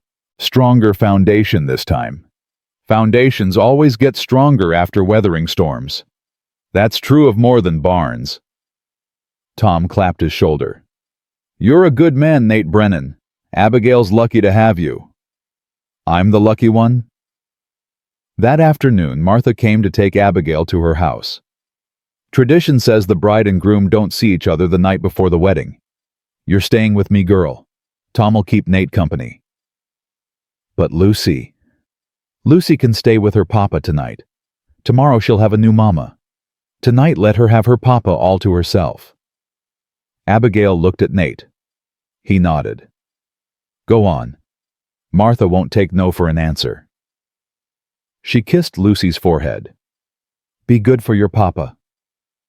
I will, Miss Abigail. Then Abigail turned to Nate. Tomorrow. Tomorrow. She left with Martha. The cabin felt empty without her.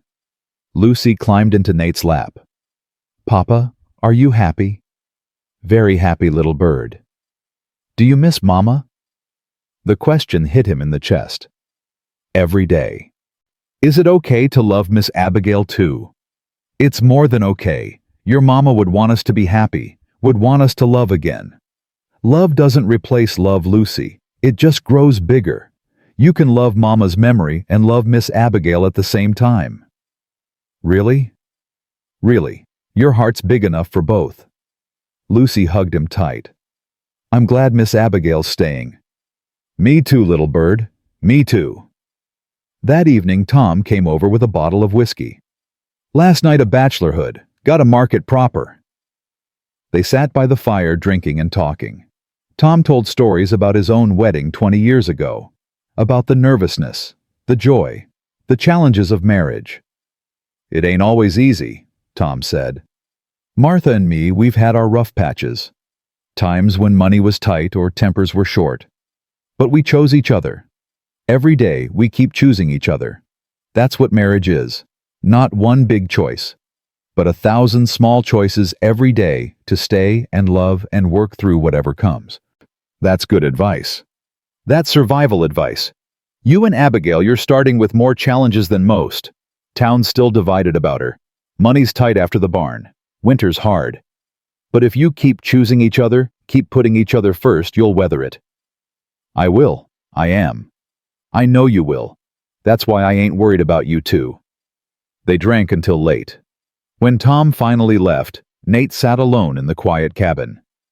Tomorrow, everything changed. Tomorrow, he became a husband again. Tomorrow, Lucy got a mother. Tomorrow, they became a family. He pulled out Sarah's Bible, opened it to the page she'd marked. Read her words again. Charm is deceptive, and beauty is fleeting, but a woman who fears the Lord is to be praised. He whispered to the silence, Sarah, I hope you approve. I hope you understand. I'll always love you, but I'm ready to love again. I'm ready to live again.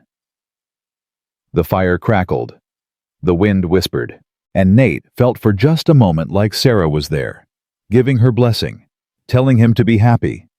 He fell asleep in his chair, peaceful for the first time in years. Wednesday morning broke clear and bright. Wedding day. Nate woke early, nervous energy coursing through him. He washed, shaved, put on his best suit. Lucy wore her new dress, her hair in careful braids. Do I look pretty, Papa? You look beautiful, little bird. Miss Abigail's going to be so happy. I hope so. They rode into town at 10. The church was already full. People had come from neighboring ranches from town from miles around. Some came to support them. Some came out of curiosity. Some came hoping for drama. Reverend Caldwell met them at the door. Ready, Nate? Ready as I'll ever be. She's a good woman. You're doing right by her. I'm trying. They walked inside. The congregation rose. Nate walked to the front, Lucy beside him. His heart hammered. Then the doors opened again. Abigail entered. She wore the blue dress, simple but perfect. Her hair was arranged in soft curls. She carried wildflowers Martha must have saved from summer. She walked toward him slowly, her eyes never leaving his face. She was beautiful. Not in a showy way, in a real way, in a way that took his breath. When she reached him, he took her hand. You're stunning. You're biased. I'm honest. Reverend Caldwell began the ceremony. Nate barely heard the words. He was too focused on Abigail, on the tears in her eyes, on the smile playing at her lips, on the way her hand trembled in his. Do you, Nathaniel Brennan, take this woman to be your lawfully wedded wife? I do. And do you, Abigail Monroe, take this man to be your lawfully wedded husband? I do. Her voice was strong, clear, certain. Then by the power vested in me, I now pronounce you husband and wife. Nathaniel, you may kiss your bride. Nate cupped her face and kissed her. The congregation cheered. Lucy jumped up and down, and Abigail kissed him back like he was her whole world. When they broke apart, she whispered, We did it. We did it. They walked down the aisle together, hand in hand, Lucy between them. Outside, people threw rice and shouted congratulations. The reception at Martha's was loud and joyful. There was cake and music and dancing. Helen Ashford was nowhere to be seen. As evening fell, they drove home. Lucy was asleep in the back, exhausted from excitement. Nate and Abigail sat close, her head on his shoulder. "Mrs. Brennan," he said, "I like the sound of that." "So do I." They reached the ranch. The new barn stood solid. The cabin glowed with lamplight. Home. Nate carried Lucy inside and tucked her in. When he returned to the main room, Abigail was standing by the fire. She'd taken her hair down. It fell in waves over her shoulders. "Nervous?" he asked. "A little. Me too. Really. Really. It's been a long time. And I want this to be right. Want you to feel—" She crossed to him and put her fingers on his lips. "It's already right. Because it's us." He pulled her close. "I love you, Abigail Brennan. I love you, Nathaniel Brennan." They stood there holding each other while the fire burned low and the world outside faded away. Tomorrow would bring new challenges. Tomorrow would test them. But tonight, they were just two people who'd found each other against all odds. Two people who'd chosen love over fear. Two people who'd become family. And that was enough. That was everything. The first week of marriage passed like a dream that kept threatening to turn into a nightmare. Nate woke every morning surprised to find Abigail beside him, her dark hair spread across the pillow. Then he'd remember. She was real. She was his. They'd won. But winning didn't mean the fight was over. On Monday, a week after the wedding, Nate rode into town for supplies. Samuel Tucker greeted him with a grim face. "Nate, you need to hear this. Helen's been spreading stories.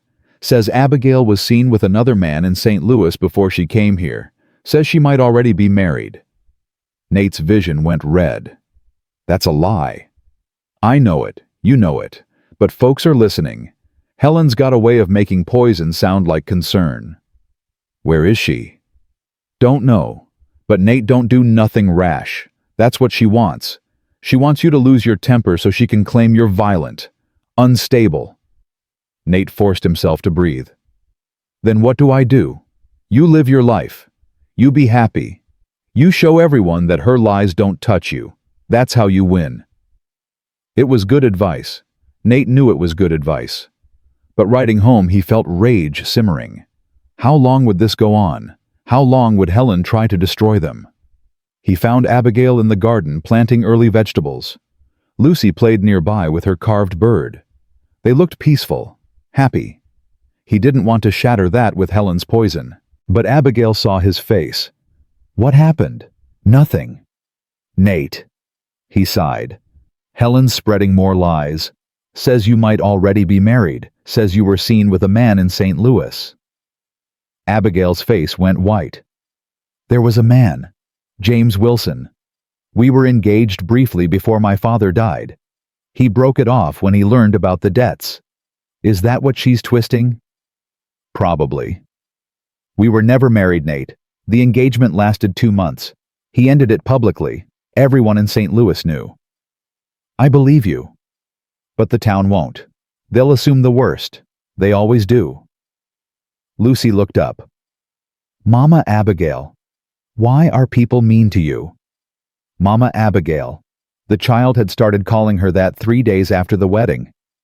Abigail had cried for an hour. "Some people are just mean, sweetheart," Abigail said gently. "It's not about me. It's about them. I don't like them. We don't have to like everyone. We just have to be kind anyway." Lucy returned to her playing. Nate pulled Abigail close. "We could leave. Start over somewhere Helen's poison can't reach. Run away. Strategic retreat." "No." Her voice was firm. "We stay. We built something here. We're not letting her chase us away. It might get worse before it gets better." Then it gets worse. We'll survive it. He kissed her forehead. You're stronger than I am.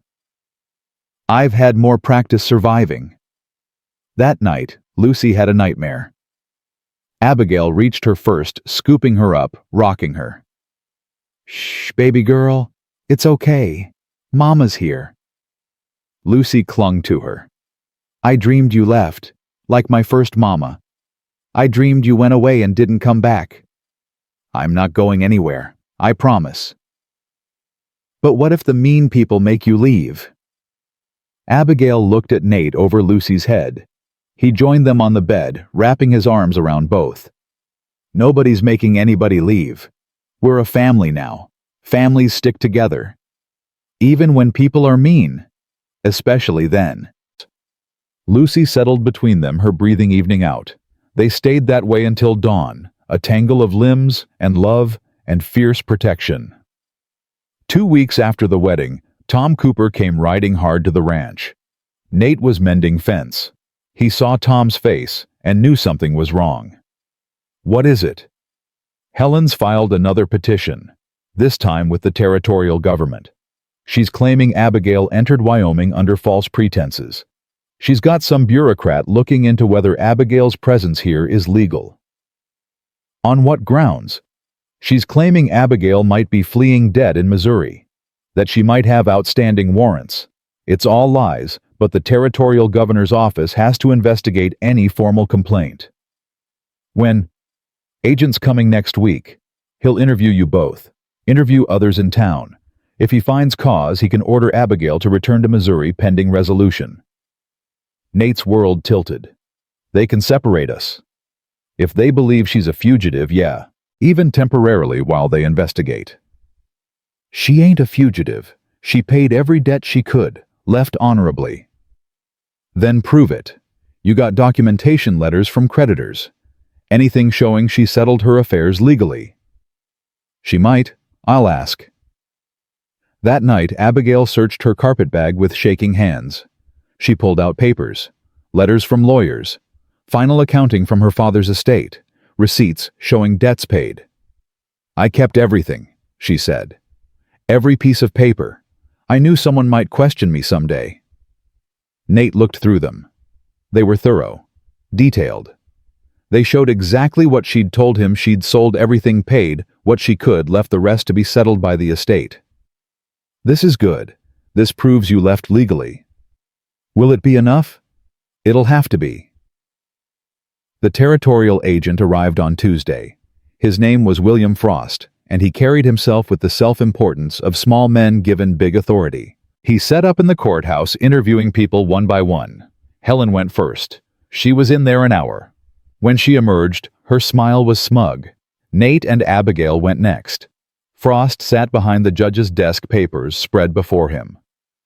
Mr. and Mrs. Brennan, please sit. They sat. Nate took Abigail's hand. Frost didn't look up. Mrs. Brennan, I've received serious allegations about your past. I need you to answer some questions truthfully. Lying to a territorial agent is a crime. I understand. Were you engaged to a man named James Wilson in St. Louis? Yes, briefly. He ended the engagement when my father's financial troubles became known. And were there any legal entanglements from that engagement? Any contracts or obligations? No, it was a private engagement. No legal documents. Did you leave St. Louis with unpaid debts? My father had debts. I paid what I could from the sale of his property and our possessions. The estate lawyers handled the rest. I have documentation. Abigail produced her papers. Frost read through them slowly. Too slowly, like he was hoping to find something damning. Finally, he looked up. These appear in order. They are in order. Mrs. Ashford claims you misrepresented yourself to Mr. Brennan to secure passage west. Mrs. Ashford is lying. That's a serious accusation. So are hers, and mine has the benefit of being true. Frost's eyes narrowed. You're very bold for someone in your position.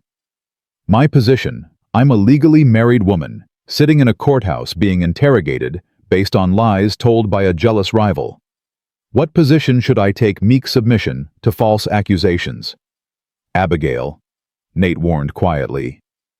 No. She leaned forward. Mr. Frost, I came to Wyoming legally. I married legally. I've committed no crime. If Mrs. Ashford has actual evidence of wrongdoing, let her produce it. Otherwise, this is harassment. Frost's face reddened. I'll determine what this is. Then determine it, but do it based on facts, not spite. The interview lasted another 30 minutes. Frost asked about her teaching position, her father's business, her reasons for leaving. Abigail answered everything calmly, thoroughly, with documentation to support every claim. Finally, Frost dismissed them. I'll make my report to the governor's office within the week. Outside, Nate turned to Abigail. That was risky, talking to him like that. I'm tired of being polite to people trying to destroy me. I know, but we need him on our side. We need him to do his job, which is investigating facts, not validating Helen's vendetta. She was right, but Nate worried. Worried that her boldness would be seen as arrogance. Worried that Frost would side with Helen out of principle. That week crawled by. They worked, they ate. They went through the motions. But tension hung over everything like smoke. On Friday, Frost called them back to the courthouse. The whole town seemed to be there. Helen sat in front, her face carefully neutral. Frost stood. After thorough investigation, I find no evidence that Mrs. Abigail Brennan entered Wyoming illegally or under false pretenses. Her documentation is in order. Her accounts of her past are verified. The petition against her is dismissed. Relief flooded through Nate so strong he almost collapsed. But Frost wasn't finished. However, he looked at Helen. I also find that this petition was filed in bad faith. Mrs. Ashford knowingly made false accusations to harass Mrs. Brennan. This is a waste of territorial resources and an abuse of legal process. Helen stood. That's outrageous. I had legitimate concerns. You had jealousy and spite. I've interviewed 15 people in this town, Mrs. Ashford. All 15 told the same story. You've been conducting a campaign of harassment against the Brennans since Mrs. Brennan arrived. Well, it stops now. You can't tell me. I can recommend charges be filed against you for filing false reports. I can recommend the territorial government investigate you for criminal harassment. Is that what you want? Helen's face went from red to white. No. Then this ends. Today. Now. You leave the Brennans alone. You stop spreading rumors. You stop filing petitions. Am I clear? You can't control what I say in private. I can make your life very difficult if you don't comply. Test me if you want. See what happens. They stared at each other. Finally, Helen looked away. Fine. Good. This matter is closed. Helen swept from the courthouse, her few remaining supporters trailing behind. The rest of the crowd erupted in conversation. Tom clapped Nate's shoulder. It's over. It's really over. Is it? Nate looked at the door Helen had exited through. She agreed too easily. Frost scared her. She knows she's lost. Nate wanted to believe that, but something in his gut said this wasn't finished. They rode home in silence. Lucy chattered happily, but Nate barely heard her. Abigail was quiet too, her face thoughtful. You feel it too, she said. Feel what? That this isn't over. He nodded. Helen ain't the type to give up. So what do? We wait, we watch, we protect what's ours.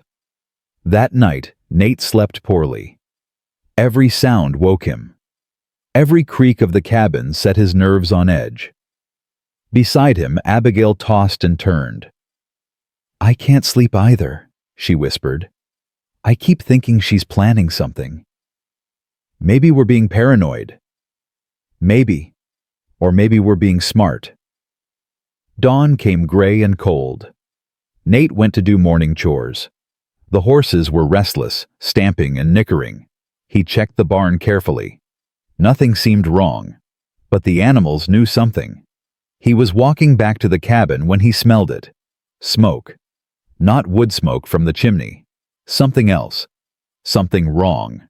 He ran toward the cabin. Smoke was seeping from under the door. Abigail, Lucy. He crashed through the door. Smoke filled the main room. Fire licked up the curtains. The table was engulfed. Abigail! Her voice came from the bedroom. We're here. We can't get out. Nate grabbed a blanket, soaked it in the water barrel, threw it over his head. He pushed through the smoke to the bedroom. Abigail had Lucy wrapped in blankets. The child was crying. The door's blocked, Abigail said. Something's against it from outside. Someone had barred them in. This wasn't an accident. This was murder. Nate ran to the window. Too small for him, but maybe big enough for them. He smashed the glass with his elbow. Out now. Abigail lifted Lucy through. The child dropped into the snow outside, screaming. Abigail started to climb through. Behind them, the roof groaned. Hurry! She was halfway through when the beam fell. It missed her by inches, sending up a shower of sparks. She scrambled out. Nate followed his coat, catching fire. He rolled in the snow, extinguishing it. They huddled together, watching the cabin burn. Everything they owned, everything they'd built, gone. Lucy sobbed. Where will we live, Papa? I don't know, little bird. Tom Cooper came riding hard, drawn by the smoke. Good God, what happened? Someone barred the door from outside. Someone tried to kill us. Tom's face went hard. Helen! Can't prove it. Don't need to prove it. Everyone knows. Other neighbors arrived. They tried to fight the fire, but it was too late. By noon, nothing remained but smoking ruins. Martha wrapped Abigail and Lucy in blankets. You're coming home with us. All of you. Martha, we can't impose. It ain't imposing. You need shelter. We got room. That's the end of it. They spent that night at the Cooper's house. Lucy slept between Nate and Abigail, whimpering in her sleep. Neither adult slept at all. She tried to kill us, Abigail whispered. She actually tried to kill us. I know. What do? We survive. We rebuild. We show her she can't break us. Nate, I can't do this anymore. Can't live in fear. Can't watch Lucy suffer. Maybe we should leave. Maybe? No. His voice was steel. We don't run. We don't let her win. What if next time she succeeds? What if next time Lucy doesn't get out? He had no answer for that. The fear was real. Legitimate. How did you fight someone willing to commit murder? The next morning, Sheriff Morrison showed up at the Cooper's house. Nate, I need to talk to you about the fire. Finally gonna investigate. Morrison's face was grave. I went to the site this morning, found evidence of arson, coal oil again, and I found something else. What? A kerchief. Woman's kerchief, monogrammed. Nate's pulse quickened. Whose kid? Helen Ashford's? The world stopped. You sure? Her initials, her fabric. I recognize it. She wore one just like it to church last week. So you gonna arrest her? Morrison shifted uncomfortably. It's complicated. How is attempted murder complicated? Because she's claiming it was stolen, says someone took it from her house last month, says someone's trying to frame her. That's convenient. That's her story, and without more proof I can't arrest her based solely on a kerchief that might have been stolen. Nate wanted to hit something. So she gets away with it. I didn't say that. I'm investigating. But I need more evidence. How much more? She burned my barn, burned my house, tried to kill my family. What more do you need? I need something that ties her directly to the crime. A witness, a confession, something. And if she tries again before you get that? Morrison had no answer. After he left, Tom pulled Nate aside. We can't wait for the law. We need to handle this ourselves. What are you suggesting? I'm suggesting we pay Helen a visit. Make it clear what happens if she tries again. That's vigilante justice. That's survival. The law ain't protecting you, Nate, so we protect you. That afternoon, Tom, Nate, Samuel Tucker, and 4 other men rode to Helen Ashford's house. It was a big place, fancy on the edge of town. They knocked. Helen's housekeeper answered. "Mrs. Ashford ain't receiving visitors." "She'll receive us," Tom said, pushing inside. They found Helen in her parlor drinking tea like she didn't have a care in the world. She looked up with mock surprise. "Gentlemen, what an unexpected visit." "Cut the act, Helen," Tom said. "We know you burned Nate's cabin." "Do you? And how do you know that? Your kerchief was found at the scene." "Yes, I heard. Terrible that someone stole my property and used it to frame me. I've filed a report with the sheriff." "You're lying." "Prove it." Nate stepped forward. "Helen, I'm done playing games. You've tried everything to destroy us. It ain't working. We're still here, still married, still together. Give up? Or what? You'll hurt me. 6 men against 1 woman. That'll look wonderful for your reputation." "We ain't gonna hurt you," Tom said quietly. "But we are gonna make you a promise. You come near the Brennans again, you try anything else, and we'll make sure everyone in this territory knows what you are. We'll write letters to every newspaper. We'll contact every business associate. We'll destroy your reputation so thoroughly you won't be able to show your face anywhere." Helen's composure cracked. "You wouldn't dare. Try us. You've built your whole identity on respectability, on being above reproach. We'll tear that down. We'll make you infamous. I'll sue you for slander. Truth ain't slander. And we got truth aplenty. About Harold's gambling, about his prostitutes, about the bribes he paid, about the people he cheated. You really want all that public?" Helen went pale. "You're bluffing." "Test us," Samuel said. "Please. I've been wanting to publish some stories about your family for years. You give me cause, I'll fill a whole newspaper with them." Helen looked at each man in turn, saw they meant it. Finally, she spoke, her voice tight with fury. "Fine. You win. I'll leave them alone." "Swear it." "I swear. On my family's name. I'll leave the Brennans alone." "Good. Because if anything else happens, anything at all, we come back. And next time, we bring the whole town." They left. Outside, Nate turned to Tom. "Think she meant it." "She meant it. We hurt her where it counts. Her pride. Her reputation. She won't risk that again." "I hope you're right." A week passed. Nothing happened. No fires, no petitions, no rumors. Helen kept to herself, barely leaving her house. Nate and his family stayed with the Coopers while the community rebuilt their cabin. Men showed up every day with lumber nails labor. In 2 weeks, the cabin was standing again. Smaller than before, but solid. "Community takes care of its own," Tom said, hammering in the last board. They moved back in. Abigail cried when she saw it. "It's perfect." "It's home," Nate replied.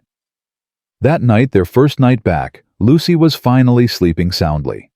Nate and Abigail sat by the fire. "Do you think it's really over?" she asked. "I think Helen's scared enough to stay away, and I think we've proven we can survive anything she throws at us. We lost everything twice. And we rebuilt twice. That's the point. She can burn buildings. She can't burn what's between us." Abigail leaned against him. "I love you. I love you too.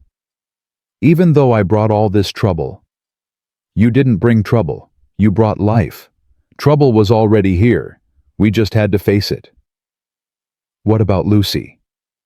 "She's been through so much. Lucy's stronger than we think, and she's got 2 parents who love her fierce. That's more than most kids got." 2 parents. Abigail smiled. "I like the sound of that." "So do I." Spring came slowly to Wyoming that year. The snow melted reluctantly, but when it finally went green, Things pushed up through the mud. Abigail planted a garden. Lucy helped her small hands patting seeds into soil. One morning, Nate was fixing the fence when he saw a rider approaching. His hand moved to his rifle. Then he recognized the horse. Tom Cooper. "Nate, you need to hear this." "What?" "Helen's leaving, selling the house, moving to Denver." Nate's heart lifted. She's really going. Can't stand the shame, I reckon. Whole town knows what she did, even if they can't prove it. She's become what she tried to make Abigail. An outcast. When? End of the month. Nate walked back to the cabin, found Abigail hanging laundry. Helen's leaving, moving to Denver. She turned clothespin in hand. Really? Really? She dropped the clothespin and covered her mouth with both hands. It's over. It's really truly over. It's over. She launched herself at him. He caught her spinning her around. Lucy came running from the house. "Why are you happy?" "Because the bad times are over, little bird. Because we won." "We won what?" "Everything that matters." That night, the three of them sat at their table, eating stew Abigail had made. Simple food in a simple home. But it was theirs, earned, built with their own hands, and protected with their own courage. "Papa," Lucy said suddenly, "I need to tell you something." "What's that?" "I don't remember my first mama's face anymore. I remember she sang. I remember she smelled like bread. But I can't see her face." Her eyes filled with tears. "Is that bad?" Abigail reached across the table, taking Lucy's hand. "It's not bad, sweetheart. It's just life. Memories fade. That's natural. Your first mama wouldn't want you to feel guilty about that." "But I don't want to forget her." "You won't forget her," Nate said. "She's in your smile, in your kindness, in the way you love people fierce. You carry her with you every day, even if you can't see her face. And having a new mama doesn't mean forgetting the first one," Abigail added. "It just means your heart grew bigger, big enough for both." Lucy thought about this. Then she smiled. "I'm glad you're my mama now." "I'm glad too, baby girl." After Lucy went to bed, Nate found something he'd been working on for weeks. He brought it to Abigail. "I made you something." It was a wooden box. Simple but beautiful, with her initials carved in the lid. Inside, he'd lined it with fabric and put her most precious things. Her grandmother's sewing kit, her mother's Bible, her teaching certificate, the letters he'd written her before she came west. "Nate," her voice broke, "this is beautiful." "You said the things that matter aren't the things you carry in a bag. But I wanted you to have a place to keep the things that matter most. So even if everything else burns, you got these." She cried. He held her. And outside the stars came out over Wyoming, bright and endless. Months passed. Summer turned to fall. The garden produced more than they could eat. Abigail preserved vegetables, made jams prepared for winter. Lucy started learning her letters properly. The ranch prospered.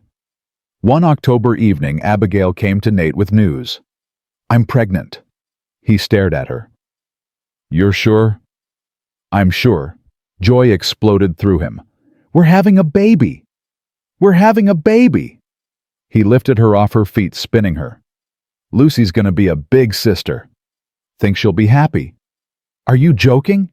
"She's been asking for a baby brother or sister since I told her we were getting married." They told Lucy that night. She shrieked with excitement. "A baby. A real baby. A real baby," Abigail confirmed. "When? Next spring?" Lucy counted on her fingers. "That's forever. It'll go faster than you think." That winter was hard, but they weathered it together. Nate hunted. Abigail cooked and sewed and grew round with child.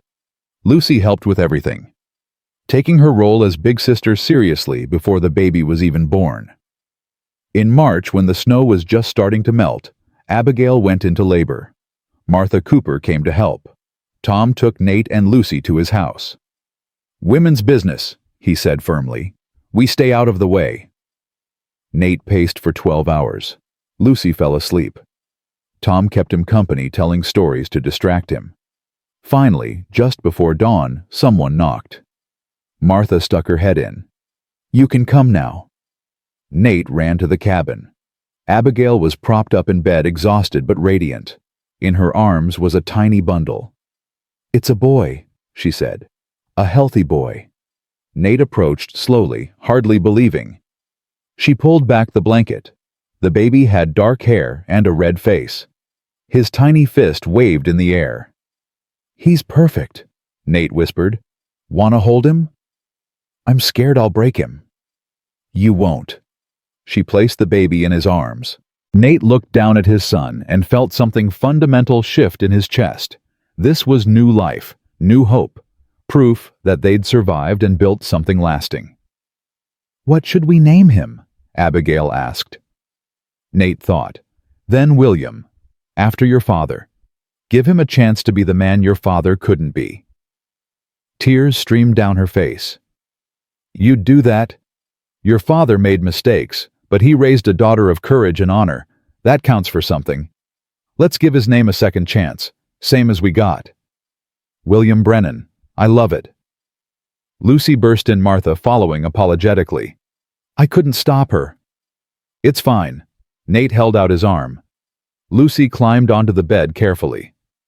"Lucy, meet your brother. William." She stared at the tiny face with wonder. "He's so small." "You were this small once." "Really?" "Really." Lucy touched one tiny hand. The baby's fingers curled around hers. "He likes me." "Course he likes you. You're his big sister." That spring, a letter arrived from Denver. Nate opened it cautiously. It was from Helen. "Mr. Brennan," it read, "I'm writing to apologize. Not because I expect forgiveness, but because you deserve the acknowledgement. I did everything you accused me of. The barn, the cabin, the lies, all of it. I was consumed by bitterness and jealousy. I saw in Abigail everything I'd lost: hope, courage, the ability to love despite pain. I wanted to destroy that because I couldn't have it myself. I was wrong. Profoundly, unforgivably wrong. I hope you and your family find peace. You deserve it more than anyone I know. Helen Ashford." Nate handed the letter to Abigail. She read it, then walked to the fireplace and dropped it in. They watched it burn together. "Should we have kept it?" Nate asked. "As evidence?" "Evidence of what? We already know what she did. And she's gone. Let it burn. Let all of it burn. You're more forgiving than I am." "I'm not forgiving her. I'm releasing her. There's a difference. Holding on to anger at Helen is like drinking poison and expecting her to die. She's gone. We're here. We're happy. That's the best revenge." Nate pulled her close. "When did you get so wise?" "When I realized happiness is a choice. We can choose to let the past haunt us, or we can choose to build something better. I choose better." "So do I." Years passed. William grew into a sturdy boy with his mother's dark eyes and his father's stubborn streak. Lucy became a fine young woman who taught at the school in town. The ranch prospered. Nate and Abigail grew old together, their hair going gray, their faces lining with laughter and weather. One evening when Nate was 55 and Abigail was 52, they sat on the porch watching the sunset. Their children and grandchildren played in the yard. The barn, the third one built after a lightning strike, took the second, stood solid. "You ever regret it?" Nate asked. "Answering that advertisement, coming here in rags. Not for 1 second. Even with everything that happened, the fires and the accusations and the fear. Especially because of all that. Easy lives don't teach you anything, Nate. Hard lives teach you what you're made of. And what we're made of is strong enough to survive anything. We survived more than most. We did, and we built more than most too." She gestured to the children. "That's not just blood. That's love. That's choice. That's everything that matters." He took her hand, the same hand he'd held that Christmas Eve morning when she stepped off the stage in her patched dress. The same hand that had shaken with fear and gripped him in courage and worn his wedding ring for 30 years. "I'd do it all again," he said. "So would I. Even the hard parts. Especially the hard parts. They made us who we are." The sun set, painting the sky gold and orange and red. Their grandchildren's laughter rose into the evening air, and Nate Brennan, who'd once thought his capacity for love had died with his first wife, realized he'd been wrong. Love didn't die. It transformed. It grew. It multiplied. It found new homes and new forms and new ways to exist. He'd chosen a woman in rags on Christmas Eve, and she'd given him everything that mattered. Not wealth, not ease, but courage, partnership, purpose, family. He'd seen her worth when others saw only poverty. And that choice, that single moment of looking past the surface to see the truth beneath, had changed everything. Worth wasn't measured in gold or fine clothes or respectability. Worth was measured in character, in courage, in the ability to stand back up after being knocked down, in the choice to love despite fear, in the decision to build despite those who wanted to destroy. Abigail Monroe. Brennan had arrived with nothing but her dignity and her truth, and she'd built a legacy that would last generations. That was worth. That was everything.